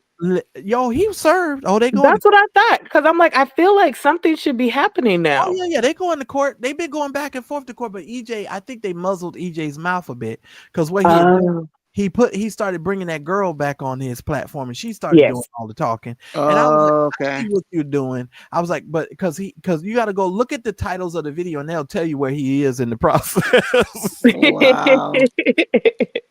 Because I say Oh, I one of need these to go videos check was on like, him. you're trying to muzzle me and you're trying to keep me quiet. I'm like, EJ, it don't seem like God can keep you quiet, EJ. Now, are they both Ghana, or is one Ghana, one Nigeria? I don't know, but I tell you one thing, I'm a release some owls in EJ's neighborhood. I know how to get him to shut up. I know how to get him to shut up. Just to release some owls in his neighborhood. That nigga be nervous as crap when you see them owls show up. Baby, the first I'm gonna get a time whole crate of them. every time people be saying, I'll be like, how did the owls get in this? I'm gonna release some owls in his neighborhood. That fool was out at 2 a.m. in the morning, sitting in his car looking at owls, with flashlights on them. I show him. I'm gonna release some owls in his neighborhood. But anyway, ladies and gentlemen, you are just right. I am about to get up out of here. I do want to thank everybody for watching. Please make sure you hit the like button. If you would like to support the Mad Church Disease channel, the information is on your screen. Of course, our number one way of supporting the channel is through Cash App. Shout out to all of you that have cashed app and supported the channel on tonight. Let me just rattle off a couple of your names if you don't mind me doing so. Let me thank a couple of you guys here tonight. And if I don't call your name, please just don't get mad at me. Because I don't, y'all just don't get mad at me. And plus, I'm still kind of learning all this stuff too, so don't get mad at me. Shout out to Mary, who has most certainly been supporting our channel. So shout out to you, Mary. I do appreciate it. Shell, Erica, who else? Is it Adrian? Aladrian? SC, shout out to you, SC, as well. Ashley, thank you for supporting the channel. I really do appreciate it. The Andrews family over there supporting the channel. I appreciate that. Let me get over here so I can make sure I hit everybody. Y'all stay put, Mary and Daryl. I'm gonna give you guys the final thoughts on tonight. Let me get over here. I'm trying to get everybody in. Lewis, thank you, sir, for your help. Morgana, I hope I said your name right. Thank you. Wade, so thank you so much for your support. Jacqueline, thank you so much. Charity, thank you so much. Judith, thank you so much. All of you guys, thank y'all so very much for supporting the Mad Church Disease channel. I really do appreciate it. And now let's go ahead and get our final thoughts in, ladies and gentlemen. I'm going to start with Daryl. Daryl, you go ahead and start with your final thought, and then we'll go with Mary, and then we are out of here. I just say thanks for letting me come on. It's been a good week. And just keep that clown away from the gospel music. And Isaac Curry needs to get a better hairline. Because he's getting ridiculous. Yeah, well, Isaac Curry he's a mess. We got to talk about him the next time for real too. I got some more stuff to that. Go ahead, Mary. Mary, you're gonna close us out. So give the final thought, and then we're out of here. All right. Thank you, as usual, for letting me come up and talk my talk. Again, I want to implore everybody and encourage everybody to stay uplifted in prayer. Go outside. Go touch grass. Drop down. Let your phone stay inside. Go speak to God for yourself. Stop battling with our brothers and sisters. Us Black and brown people need to get it together. And yeah, be blessed. Make sure you like, comment, share, subscribe, because it is about the clicks and the views. It sure is. Praise his name. Thanks everyone for watching. Your support means the world to us. Please make sure that you hit the like button, and please make sure that you subscribe to the channel, and make sure you hit the bell icon, and make sure you press all notifications so that way you will never miss any of the exclusive content that comes on my channel. Make sure that you never miss a video. Now, I try to go live every day about 2:30 Pacific Standard Time, which is about 5:30 Eastern Standard Time. And then I come back at night at around 8:30 Pacific Standard Time, which is about 10:30 Eastern Standard, with some more exclusive content. So if you want more Mad Church Disease show content, we'd love for you to become a member, a revolutionary member of our channel. Please make sure that you hit the join button that's right next to the subscribe button or somewhere around here, so that you guys can receive access to special community posts. You guys get all of the access to my community only lives, because we've got some sipping chats that we're going to be doing, and you guys will get exclusive content. So just make sure that you head on over to the channel page, click on the join button, and make sure that you do that. Thanks again for watching. I appreciate your love and support, and I'll see you on my very next video. We are Mad Church Disease, helping you understand that Jesus plus nothing is everything. This is a show for everyone, believers and non-believers, from churched to the unchurched. Help us grow the channel by supporting our non-profit causes and create more consistent content. Donate by Cash App or PayPal, or buy us a coffee at buymeacoffee.com.